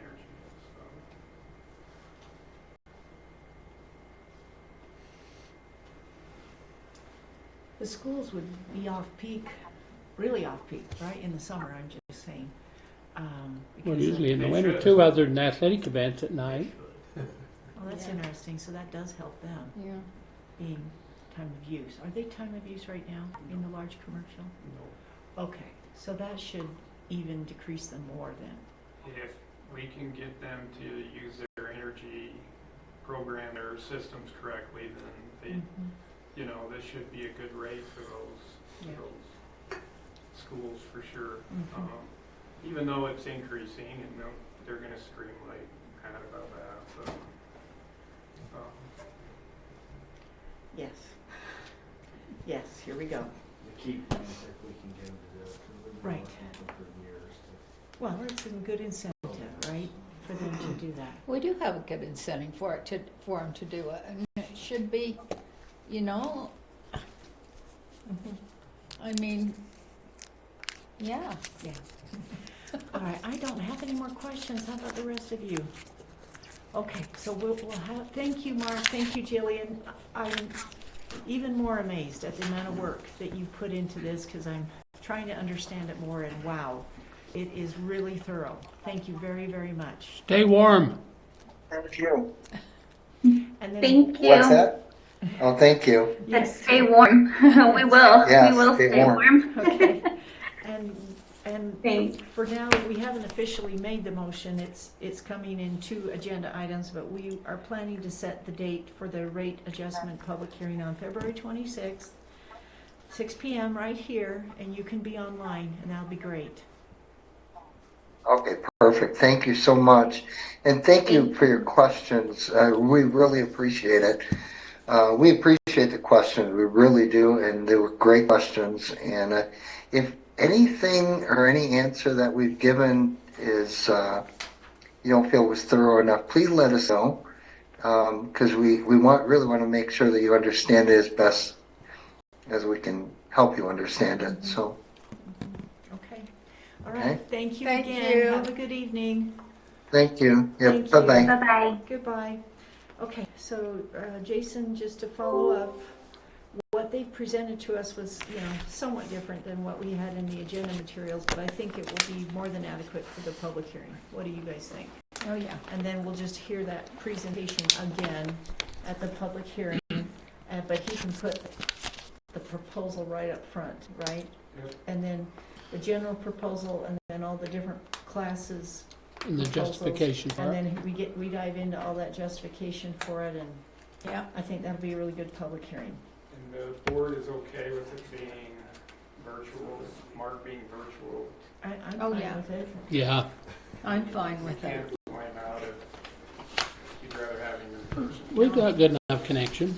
Okay. I That was- think we it's could hear him. good, yeah, I think it was very good. And he answered our questions as we went through it. I don't see anything wrong with it. I don't either, I just make sure. Kevin, I'm sorry, the date again for the hearing? it'll be February 26th. Our February our board fifth meeting just at Wednesday. 6 o'clock. But it starts at 6. Yeah, we'll We'll do have the- our board meeting and then it'll start at Right. 6. 3 to 5, 4 to 6, yeah. So with that, you want to do the board meeting at 5? Let's see how the agenda goes, Okay, right? okay. So Not 4 or quite 5 sure. then. Yeah, we'll see. If it's different than 4 o'clock, we'll certainly try to let you know as soon as possible, right? Well, we're planned for 4, so it just gives us an extra hour if you change it. Yeah. Okay, but we're not quite to that agenda item yet. We've moved up the discussion and possible decision on the sale of the admin building. So Adam, if you'd like to talk about the contract, and then I'll give an update what I heard today from Matt Brower on this. Sure, we can, this is really on here just in case Heber City wanted to take action on this. Since we're selling the building, we're expecting an offer from Heber City first. I did put together a draft agreement that deals with the little bit unique situation here that would give us a right to lease it back. Heber City has that. I haven't heard comments back from them yet. So Right. We talked about it We'll- last night. we'll That we did in table your this closed until Heber session. City takes action. We talked about When I- property in closed session. When I talked to Matt, we put it on there because the city's been kind of antsy about getting this done, so just in case they were ready for it. So- Remind me again, what was the date of the appraisal? It was last November, was it? October? Somewhere in the If you fall. give me a second, I can tell you. And it was for $876,000. I know it's the We fall. negotiated $1,000 over the appraisal cost. Anyway, Jeremy Cook, the city attorney, I'm sorry, I'm Karen. sorry, only just a thought on that. It all depends on the timing that Heber City, makes an offer and contemplates closing on this. I just throw out, if that kind of gets extended, and I'm only looking at it from the perspective of the public of, this is an arm's length transaction, as to whether or not an appraisal needs to be just Oh. simply updated. Adam, do you want to tell him what the Okay. dates were? The appraisal was June 14th of June last year. 14th. So it was Do longer. you want to tell him what the agreement was as far as the timeline and? I think I put in there, I don't know if it was 60 or 90 days to close. You know, from our perspective, we're not in a particular hurry, although Kevin's point is certainly valid that eventually that appraisal could get stale. Well, I would say at least it's got to be done before a year, right? Before that appraisal's a year old. But, you know, what do you think, Kevin? It'd be a year old in June, right? Yeah.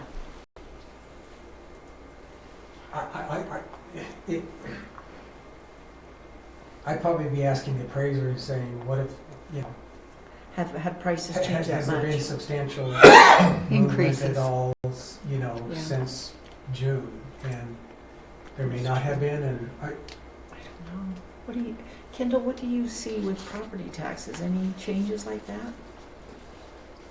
That you've heard of? yeah, No, well, I think it's been fairly, just a gradual increase, I think, hasn't it? I really haven't heard about any tremendous ones. But, No, I haven't either.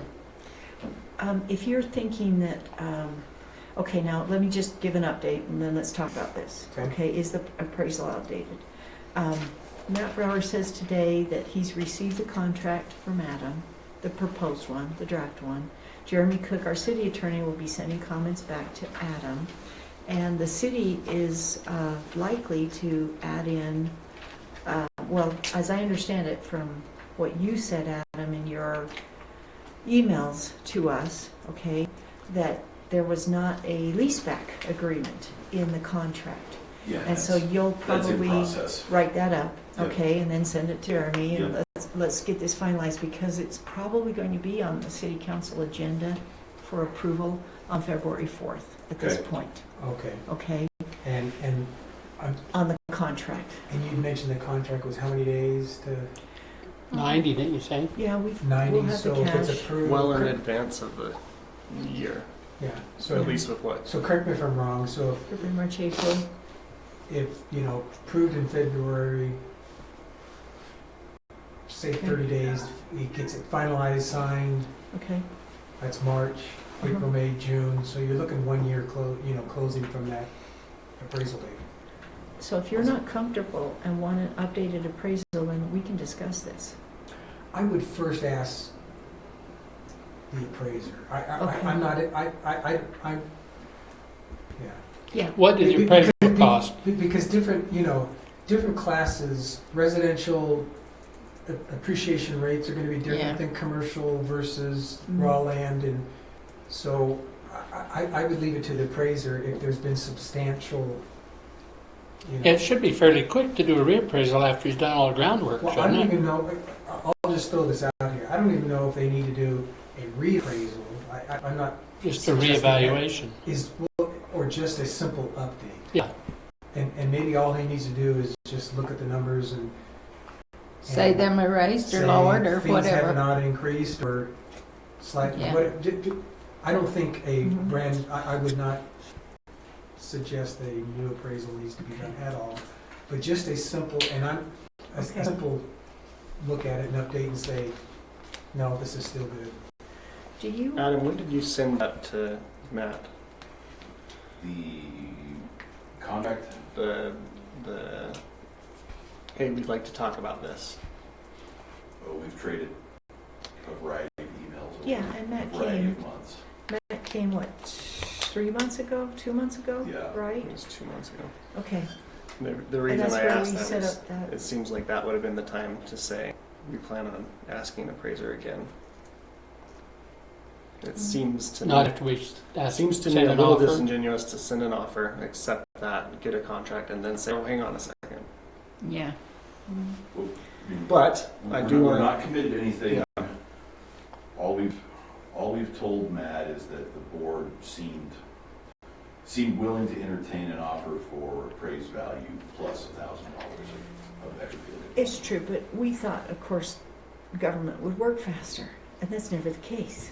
And now it Should've hasn't known been that. the case, and now it's drug on, which is still pretty fast for government, sorry to say. Who knows? It may have, I'm not suggesting this one way or the other. Yeah, I'm but- just saying But maybe, even if the appraisal went down. I mean, it goes both ways. Yes, So it can. all I'm just saying, I'm purely looking at it from the public. I think it's important to just err on the side of this is completely above board transaction, that if anyone was to look at this, and I'm not suggesting in any way, shape, or form that anyone is not, but someone could look at this and say, hold it, appraisal is a year old when you closed. Well, staff can just ask for, the appraiser to just take a look at it and see if there's been Any movement. Any movement. Yeah. If they simply that's say, dramatic enough Yeah. that we need to take it back to the board. yeah, and they may simply Thank you. say, no, it really hasn't changed, and leave it at that. Well, and we can say, well, do we want to try to bargain for 2% more, right? Or 3% less? We're not going to probably say it, Yeah. right? Right. Is it 3% more? Whatever it is, we can decide at that point with an update.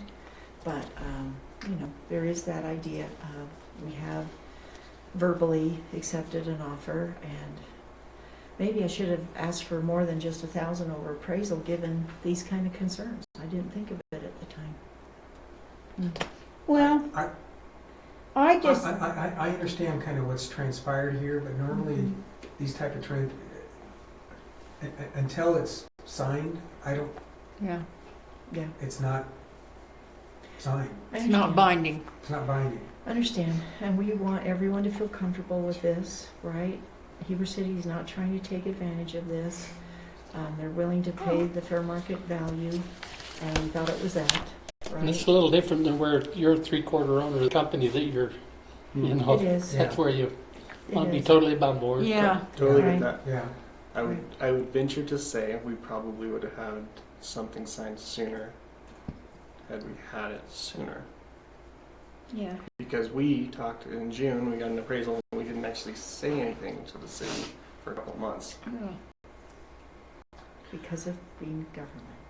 Yeah. And Makes sense. juggling it. We can 100 sell- other It might balls. be it might just be a simple answer of, from the appraiser of, I Yeah, it think went up it's moved that 2% or it much a went down year, 2%. or, And there that's- has been some that's sales in not Heber, no we're gonna biggie. take a look at it, but- Right.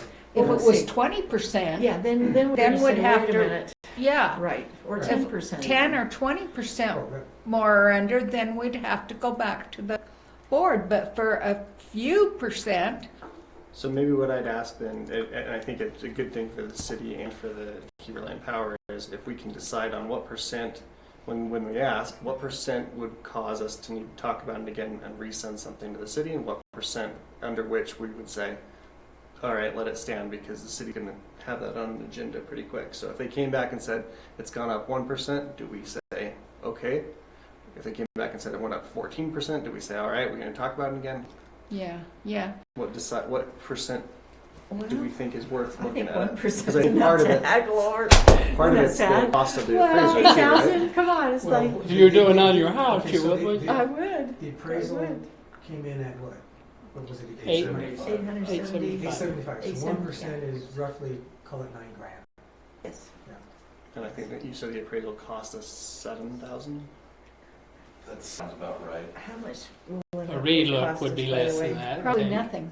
I hope so, I don't Wow. know. If you just call the appraiser and ask him and say, I think it's worth at least a call to the appraiser Yeah. and say, hey, Has- feeling. I don't mean a relook, I mean, let's say, Formal reappraisal. if Yeah. they say a relook and they say, hey, it's gone up 1%, we need it to go up at least 2%, because 1% will be caught in the actual, yeah, because a relook, a real one, not just a weigh-in, but a Yeah. real one will have a Would cost. cost what the 1% would be. yeah. Right. Oh, Yeah. that makes I- sense. I would not anticipate, having been involved in appraisals, that they would charge a full fee again. Oh, I Sure. see what you're saying. So I say think the that groundwork's been An done. update may be just simply, $1,000 to look at comps and, So they're just gonna pull in new columns. I mean, they know Yeah. what got here, they Yeah. don't come do any inspection. they're not reading. The groundwork's all done. Well, and it's just like Kevin said, the appraiser's gonna know whether it's going up or down. And if he says there's not or there's not much of a change, then we're okay. If he says, yeah, it's went up 10% or down 10%, then we need to really look at it. Yeah. You just know? realize it could be a double-edged sword. Yeah, Well, and keep in mind, this is not an exact science. right. Right. The appraisal is giving us comfort that we are getting essentially fair market value for this Yeah. property, which is our general obligation for any surface property. And that's all we wanted anyway was. There's no magic number if it's 5% or 1% off from appraised value, that is fair market value or not. Eventually, that decision rests with the board. And we could go engage a different appraiser and they could come back 15% different. Yeah. This That's is right. not an exact science by any means. No. So is there a percentage that, like I say, is there a percentage we want to agree on that we say we want to talk again, or a percentage at which we say, well, there is a real value to a $1 lease back. Maybe we, I think we just, take a 4% increase and we say, okay, well, the fact of the matter is having free rent for a year or 2 years has actually got a value. Yeah. I'm just asking you to decide on something so we don't have to wait another month and a half to get another month out. My suggestion here is, And I'm going to actually not make the decision, so you could. my suggestion here is that either Jason or I will call the appraiser and just get a sanity check. Do we need to get it, a formal updated appraisal? Is there enough? Is the market doing something that would make that worthwhile? Yeah. If that's the case, we can talk about it. My suspicion is it hasn't changed that much, but I think it's worth a sanity check. Yeah, we did it in the summertime, which is And we usually can- the we can- moving time, for markets. What is the, just big, rough estimate, what is the rough estimate timing of Closing? vacating this building? For when our building's done. Yeah. Because the lease back will No, let us no, stay in this building as long as needed, but Right. Yeah, there was no term. construction But schedule basically, I'm trying next to. year to be done? No, I think we're gonna be done this year. I mean, we're probably looking at, completion, outside, October, November timeframe. It's better than the So we- bench. That you think you'd have this, the CLO then? Yeah, I think the building, just by the way it's progressing, I think the building will be, close to being able to start moving in. It might be early 2026 before we actually can vacate this facility, Okay, I'm just big picture, okay? Mhm. So it sounds like ballparkish, any type of lease back, even at $1, if that's what's agreed to, Mhm. might be for 6 months. Yeah. Yeah, 6-8 months. Oh, once it's closed. Mm-hmm. Assuming a closure in June-ish. May, June. Or May, sooner. Yeah, Yeah. Yeah. Okay. okay. Okay. That's good. I appreciate understanding that. I didn't realize the building was on track that well. I really wish Bud and the Haas had done our band show at this point. But He it's was really on- amazing. He was on there, but he was remember that was nearly 3 times the cost. Now we know why, right? Okay. Are we good? He was now? maybe more Don't tell the accurate. residents Are we that good we on He tried was to maybe save them just- money. We're just He was waiting maybe on more this, on track than what it would be. Yeah, There's no motions that we need right correct. now. I'll call the appraiser. If it comes back as something other than, it's probably about the same, Mhm. I'll get with Matt and we can go from there. That sounds good. With the But goal of the having an sooner- offer that Yeah, the sooner we feels can good get to us. the contract and the lease back contract finalized, right? $1 a month, right? Isn't that the goal for lease back, $1 a month? Yeah. Until we Or vacate. $12 up front, so part of I it. think Yeah. Matt Every month. has room to get it on agenda very quickly and room to close quickly Yeah, once very it's on quickly. agenda. And the close is just because Matt's For what it's worth. wanted some cushion to get financing in order. I would guess that It part can only go faster matters than to you Heber think. Power on paper. I understand. Whether we're leasing this or whether we own it. Yep. Right, but we'll probably have to say in the leaseback option that Heber Light and Power promises to be out by December 26th. You see what I mean? Yep. That gives us plenty of time. right, to get out. Yeah, and And if they want Well, to negotiate it I don't know whether you sooner, want to lock then that's yourself fine. in. It's I don't- unavoidable. yeah, 'cause what She's if saying something another happens? extra, Well, another that's extra an year. extra year, is all. Oh, December Oh, 26th. 26th. 26, yeah. Yeah, that should be. Of You would think. 26. Yeah. Okay, December, I was thinking of the 26th of December this year. Oh, no. So, No? the way I anticipate structuring that lease is, call it 8 months or whatever we think.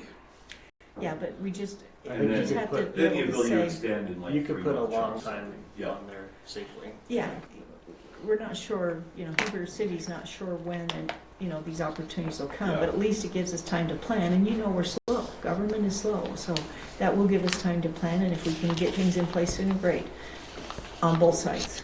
What made you realize that government was slow? Was it first time you went in as a councilman, or was it when you first went in as mayor? I think it was about 10, 11 years ago. but I then think I'm mine like, was about 14 years ago. These twice a month meetings, once a month meetings, So- She's So coming the- off the- of 28 the hours draft of agreement is an negotiation all on cash one offer, agreement. Yeah, let's okay, not talk about all that, cash and right? closing, no earnest money, Yeah. simple. there's no brokerage and No, Yeah, I was wondering whatsoever, about and fees, just the title these company. proceeds would be put in the PTIF, parked for a while, or, Probably be spent. I mean, versus if you didn't sell. Probably be spent towards the I building. understand He's like, Yeah. They'll be spent I'll write towards a the check building cost. immediately. Yeah. building costs, Rather than pull Yeah. money out of I- the PTF, I'll okay. just got it, pay the Pay the pay bills. the bill this time. okay. Yeah, we're trying to clear out those impact fees, and this would be eligible money, right, for the building, so it'll be cleared out. Okay. Bud Mahas, Okay. Yeah. it's gonna get paid. Okay, very good. If everyone's all right, we'll move on to the next agenda item where we do need a motion to set the date and time for the rate adjustment public hearing. We propose Wednesday, February 26th at 6 PM here at this office. Would anybody, is there So any moved. discussion? Thank you. And Brenda. I'd second that motion. Okay, thank you, Kendall. I'm doing something new, Erin. We're going to go down the row and vote, and just do it in order each time, Eileen. Usually we sit in the same seat, like in Yeah. church, how you always sit in the same seat and everything, usually. So we'll just, hopefully that'll help you keep it in order. But go ahead, Kevin. Aye. Yes. Yeah. Okay, great. That's 5-0. The motion passes for February 26, 6 PM. Thank you, everyone. Now let's go down to the wholesale power report, Emily, and you just keep going on the report. Mayor, I'm gonna on ask, risk management, Is there any too. real critical stuff, or could I ask to be excused and go to county council meeting? You need to go, Kendall. Just Thank you very much. information, Yeah, basically, I isn't think it? you're Just- good, unless there's anything in the GM report, or do we have a closed session? I would ask legal if we need a closed session. In my written update I sent out, there's some potential litigation. If we want to talk about it as a board, we can have a closed session. I don't really have anything. It was in your report to us, though, Yeah. today. And I looked that over, so I'm aware of what's Anything to there. add beyond what's in there. Reading those Okay. gives us the update. Yeah, so Yeah. I don't I see think any for we're- a closed session. yeah. Okay, I don't either. so, Okay, thank you, I'll Kendall. excuse Appreciate myself. your time. Sorry for the duplication there. pardon? You get to take some good news back to your council. On? Simple stuff. Oh, yeah, from last night. Well, even better, Mike Colder's trying to set up a meeting with the legislature and that for next week. Thanks for coming. Well, Yes, thank you, include Kendall. Heber City's leadership in it. Sounds great. So we can all get together and beat them up. We hope. Thanks, Kendall. Don't say that. We'll No, see I ya. won't. Wipe that off. There's something you gotta take off. See you, Kendall. See ya. Bye, thank you, Kendall.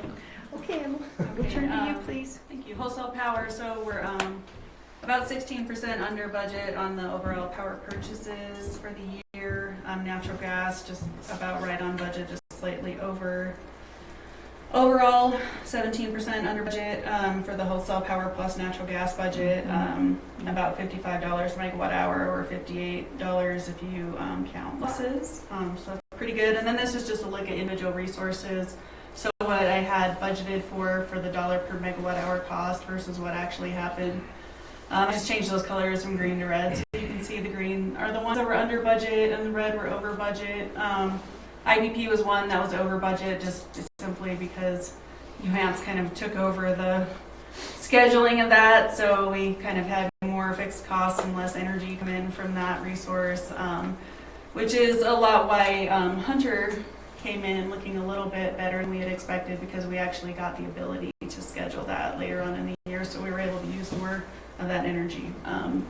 So the most impactful thing, I think, to the budget this year was the federal hydropower was a big portion of our budget, and it came in considerably less than we had planned at $27.55. Some of that was that we didn't take a lot of the market piece that goes with that.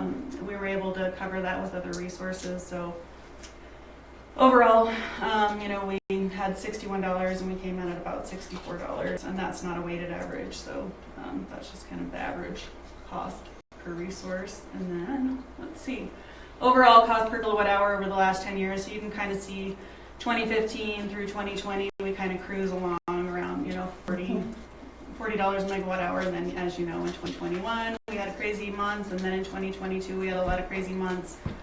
2023, kind of still paying for that craziness. And then 2024, we're getting closer to the $60. And then overall energy is up 10%. Peak was up 8%. And then the overall cost of power from last year was up 16%.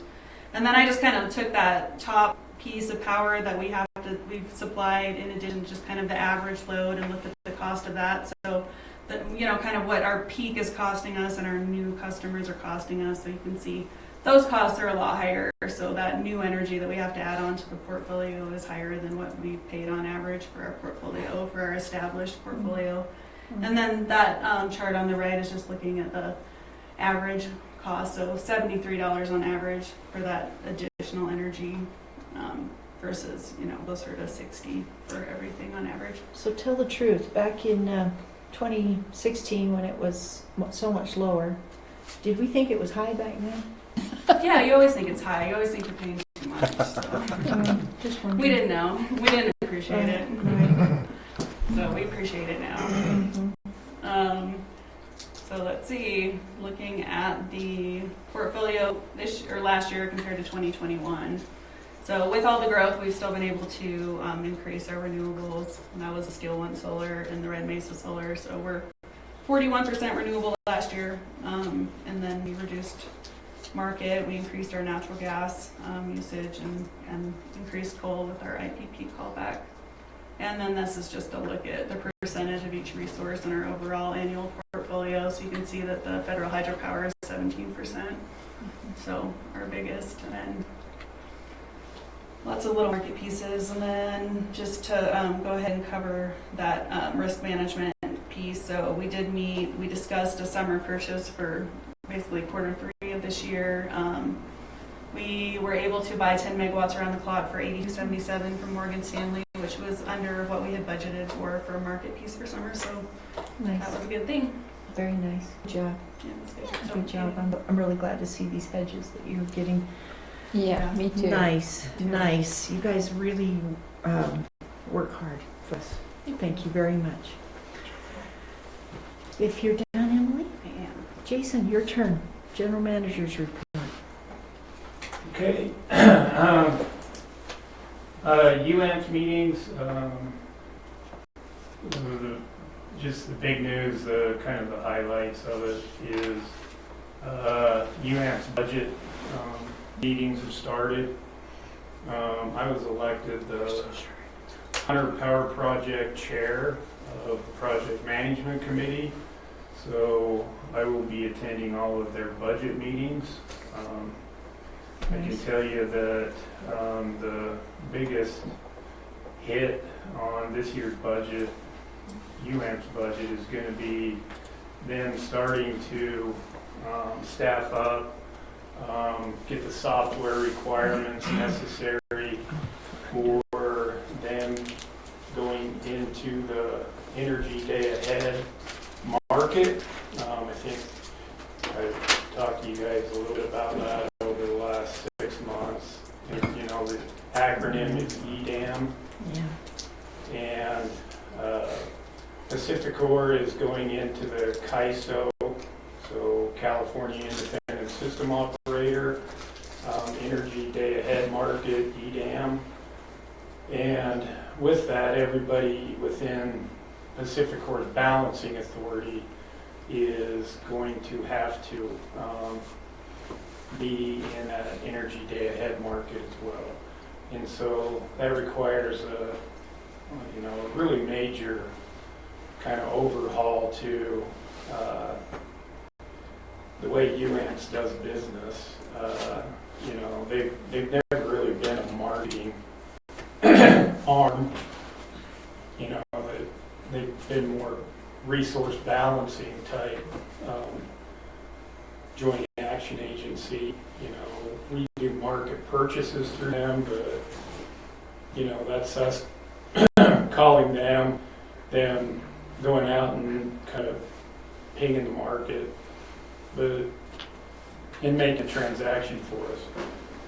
EDAM will literally force them to start to bid in their excess resources and let the balancing authority know how much they're short and have to buy from those bid in day ahead generators or load centers in order to balance each day.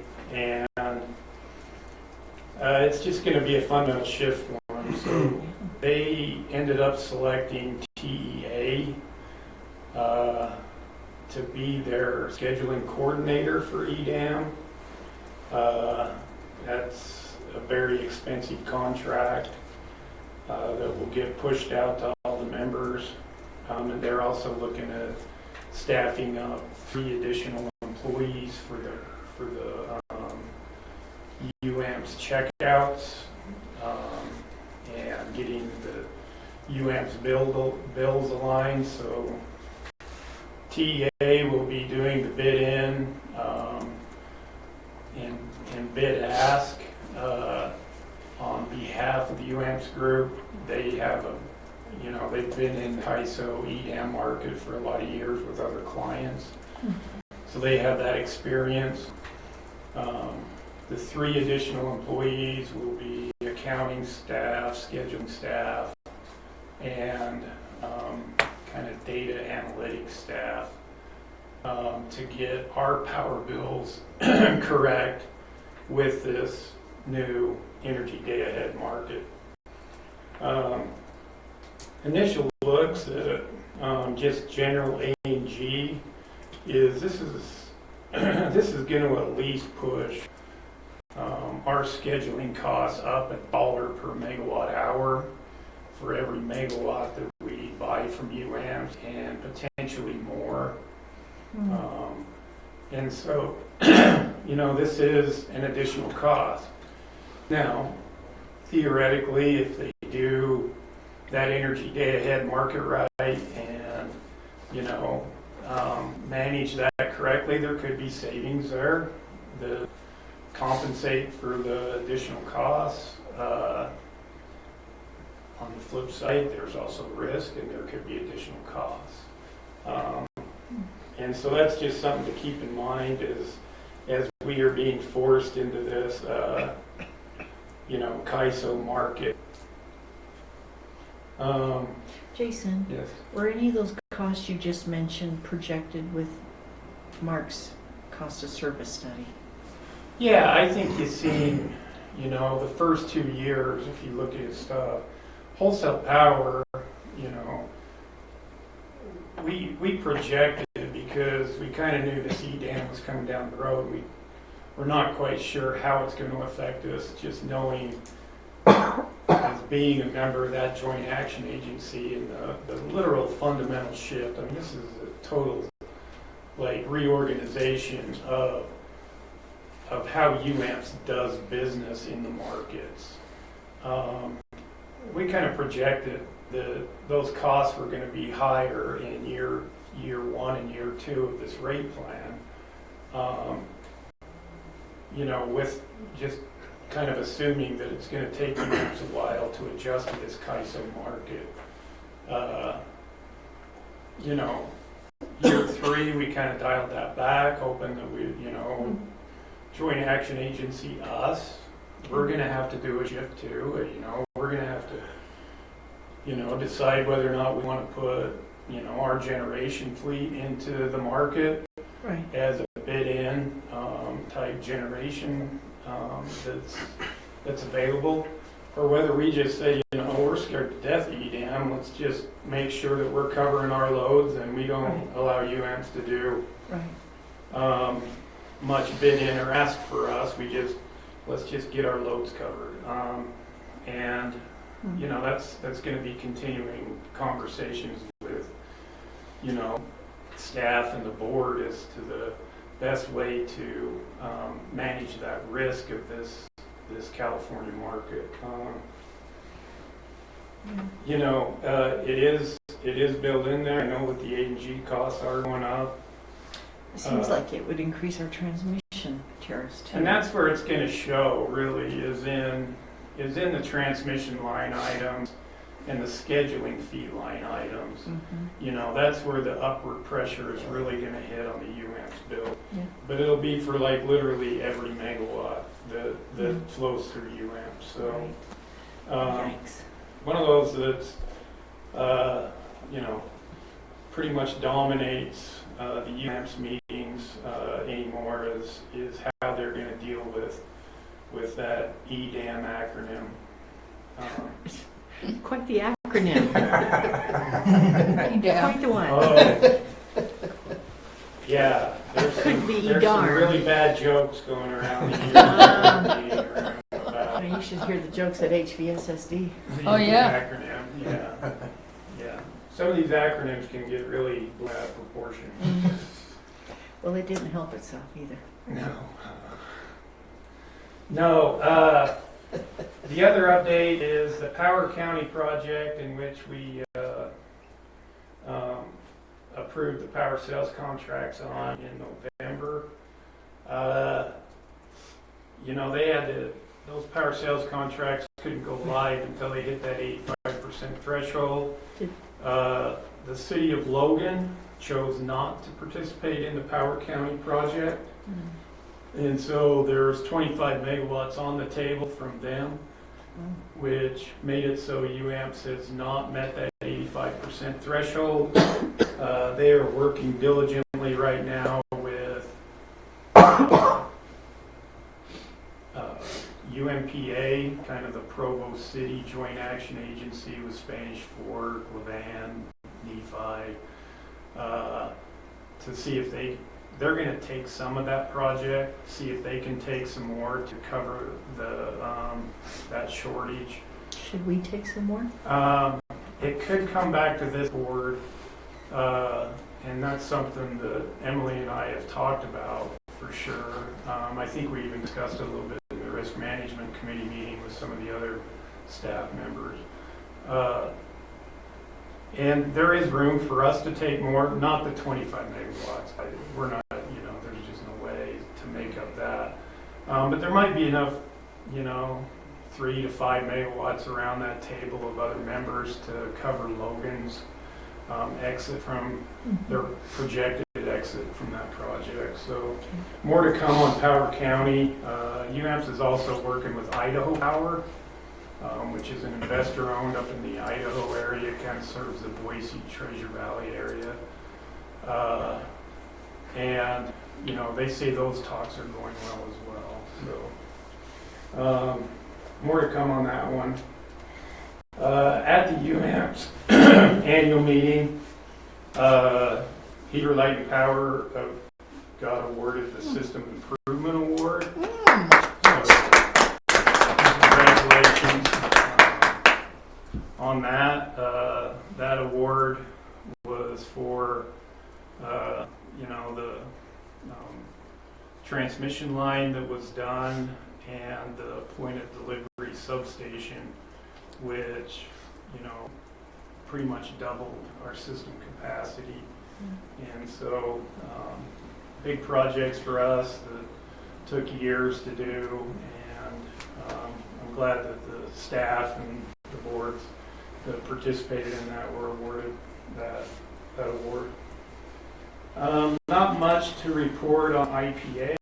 other than they are staying on schedule with their conversion to the natural gas units. They are testing now, and they plan on bringing the second unit up and start doing the testing on the unit 4, they call it, in March. So, you know, good news on that front. The hydrogen portion of that with ACES is also on kind of, you know, on time. So, you know, that's, you know, that'll literally be the biggest kind of hydrogen fuel plant going forward. We did decrease our callback from the IPP plant going into summer, but we did stay in a little bit so that Emily and her staff can begin to get a feel of what it's like with the natural gas units, you know, the fuel scheduling with the natural gas units. I think we're in for like 2 megawatts, just a little over 2 megawatts. So, you know, we'll see how that goes. You know, if it continues, the costs are skyrocketing, then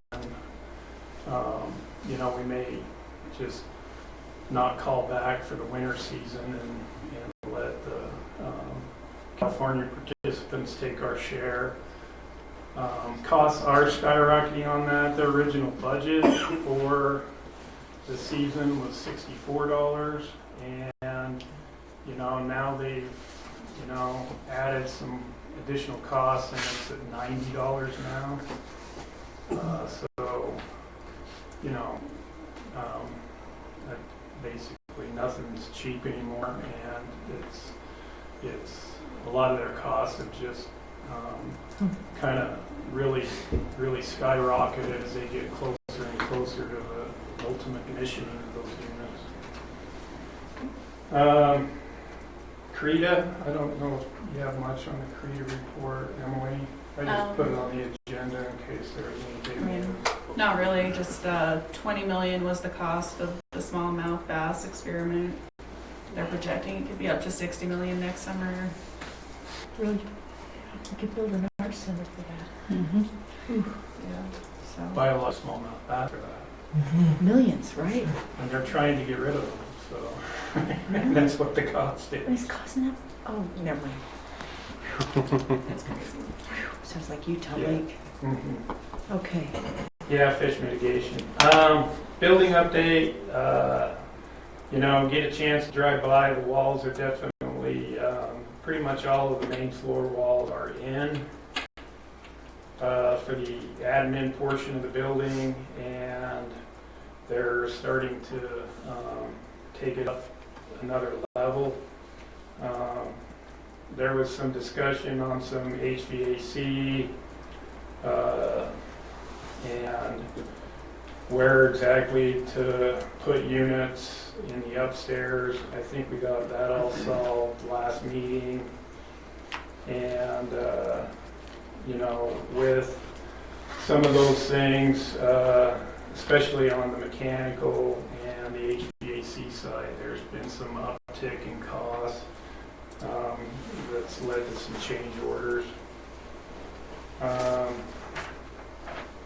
The admin building sale is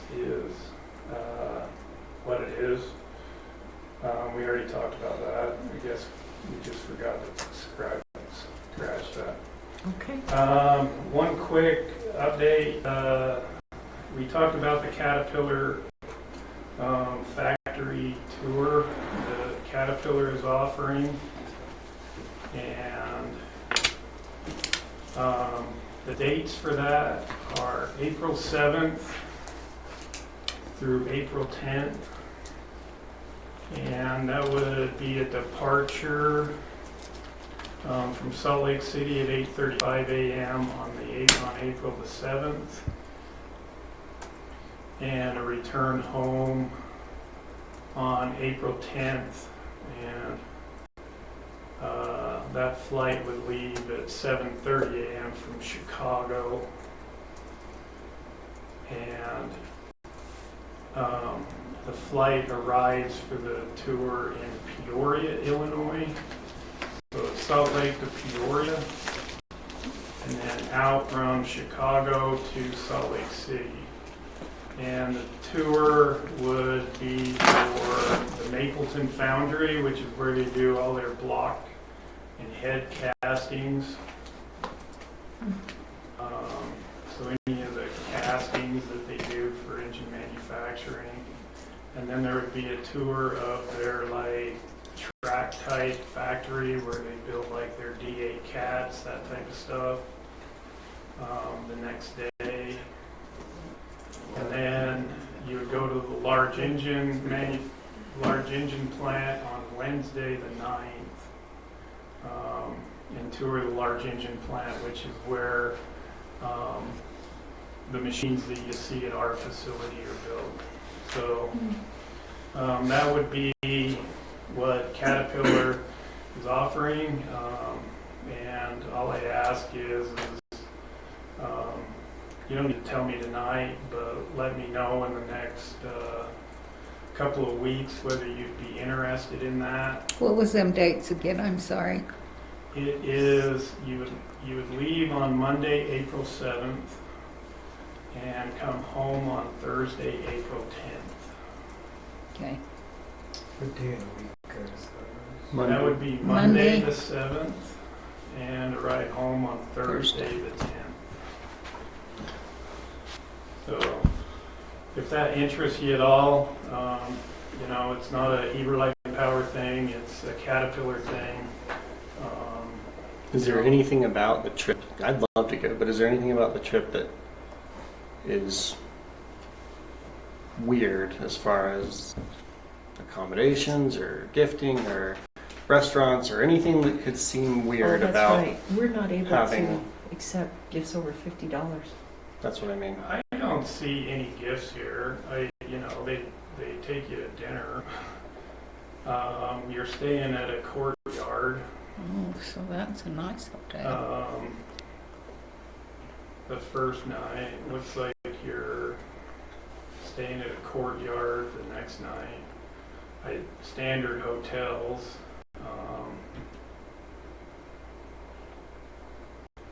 Standard driving. I just don't see where there's any gifts. Or another way to think about it, is there anything about the trip that could influence a decision in the favor of working with them?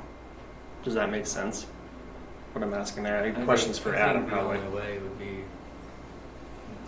we may have a bias towards that engine because you've been to their factory and see it. But Well, keep in mind, Caterpillar, they do this for quite a few entities that are governmental, and they're aware of the conflicts of interest and those other issues that arise. yeah, I've never had any issues with Heber Power Systems, like giving you a $100 gift certificate or something. They just don't do that. They, you know, it's all, they just work with a lot of government.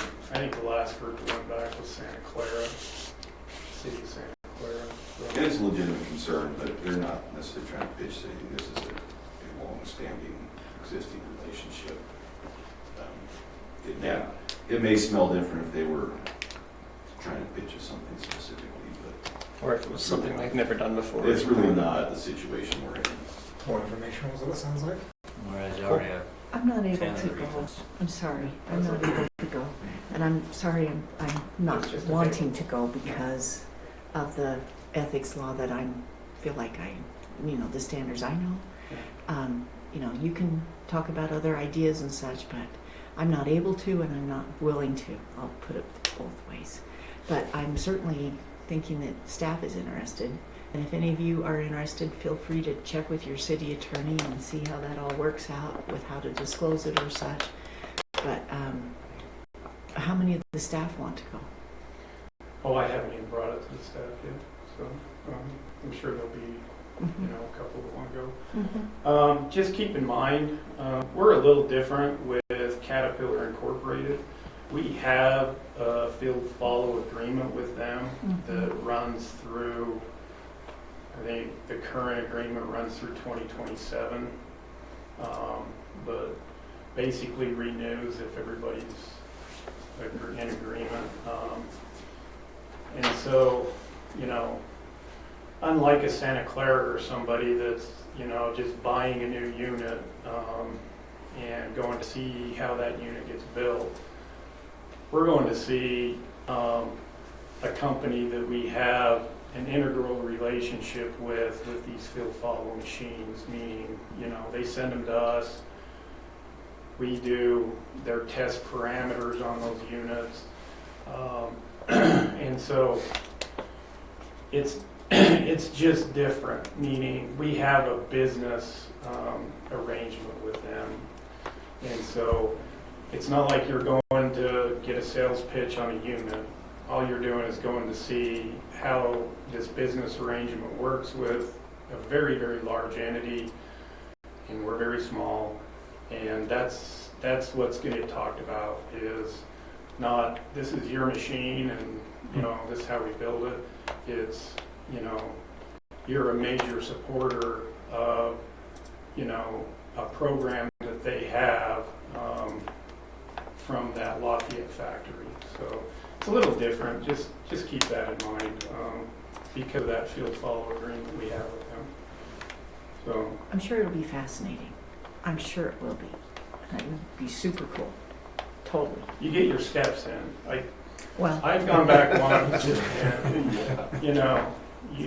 they it's walk your for butt exercise, off right? every day. So. Wow. So yeah, those are dates. Just like I say, if you are at all interested, just shoot me an email and I'll make sure that they know so that they can start to solidify this itinerary. Can you also get us the dates for the UAPS conferences coming up so that we can start planning for that? Yeah. Is the next one in 17th through the 19th. Is it in Jackson Hole? I will send them to you tomorrow. It's in California. It's in Truckee. It's in Truckee, California. So, It's a long way to drive. August 17th. August 17th through the 19th. Will they have online options? not usually for the annual member conference. Could you ask them So about that? I can ask. Because, they're usually sitting in the same room, right, for the Right. whole day. Why couldn't that be available online? I would really like Yeah. that kind of option. Well, you would probably get more headway with Jackie than me in asking for that. So I'm if you happy just to want to do that. drop her an email about Okay. Because you'd think that'd be pretty easy. Yeah. It just shows me, what a good job all of you did last year when we were able to host that to the degree we did. I mean, wow, I thought it went really well last year. Yeah, for sure, I did too. Two other quick things. We had our annual safety luncheon Okay. the other day. I just want to let the board know that we did have a luncheon. Riley fed the troops. He cooked barbecue, him and some of his staff. Oh, hidden Nice. talent, huh? No, just look. I just like to eat. And the reason for that luncheon, and we did give some prizes out too, because the employees with their safety incentive program earn tickets to put in for drawings. Nice. But our workers last year in 2024 worked 90,324 or 352 hours with no recordables or lost time incidents. Oh, So, great. Great. That's awesome. Is that a new record? our people did a great job. I would bet on hours, yeah. I mean, we've had years without recordables, but with, That Just many For hours. 1 year? we probably have more people, Oh, that's so, fine. Yeah. You can keep setting those records, right? Yes. Mhm. Nice. So, Very nice. yeah, I'm very proud of the staff and you know, just keeping that in mind, that safety is their first priority for sure, and that shows it. And then just so the board knows, I've been meeting with each employee individually as a GM, and I will finish that up probably the first week of February, having a sit down with each employee and just gauging how they feel about the company, how they feel about the organization. And the discussions have been very productive and gone very well, and I'll get the board a report next month on how all that went. Okay. So, Nice. Great. That's great. That was a lot of work. Thank you. Yeah. and that would be my report. Okay, that was a lot. Thank you very much. Yeah. I keep wanting to say council. So board, do you have any other questions or concerns before we adjourn? Anybody want to make the motion to adjourn? I'll do that. Thank you, Aaron. Is there a second? I'll second. Right, thank you very much, Kevin. Start voting. Aye. Yes. Yes, Yes. thank you. That's 4-0. We're adjourned, and we will see you back next month, everyone. Stay warm and stay safe. Okay? Yes. Please, please. I don't know how Yes. to say it in him. Yeah, well, no, you stay safe and warm too, but you're, you know. All of you be safe, okay? Yes, yes.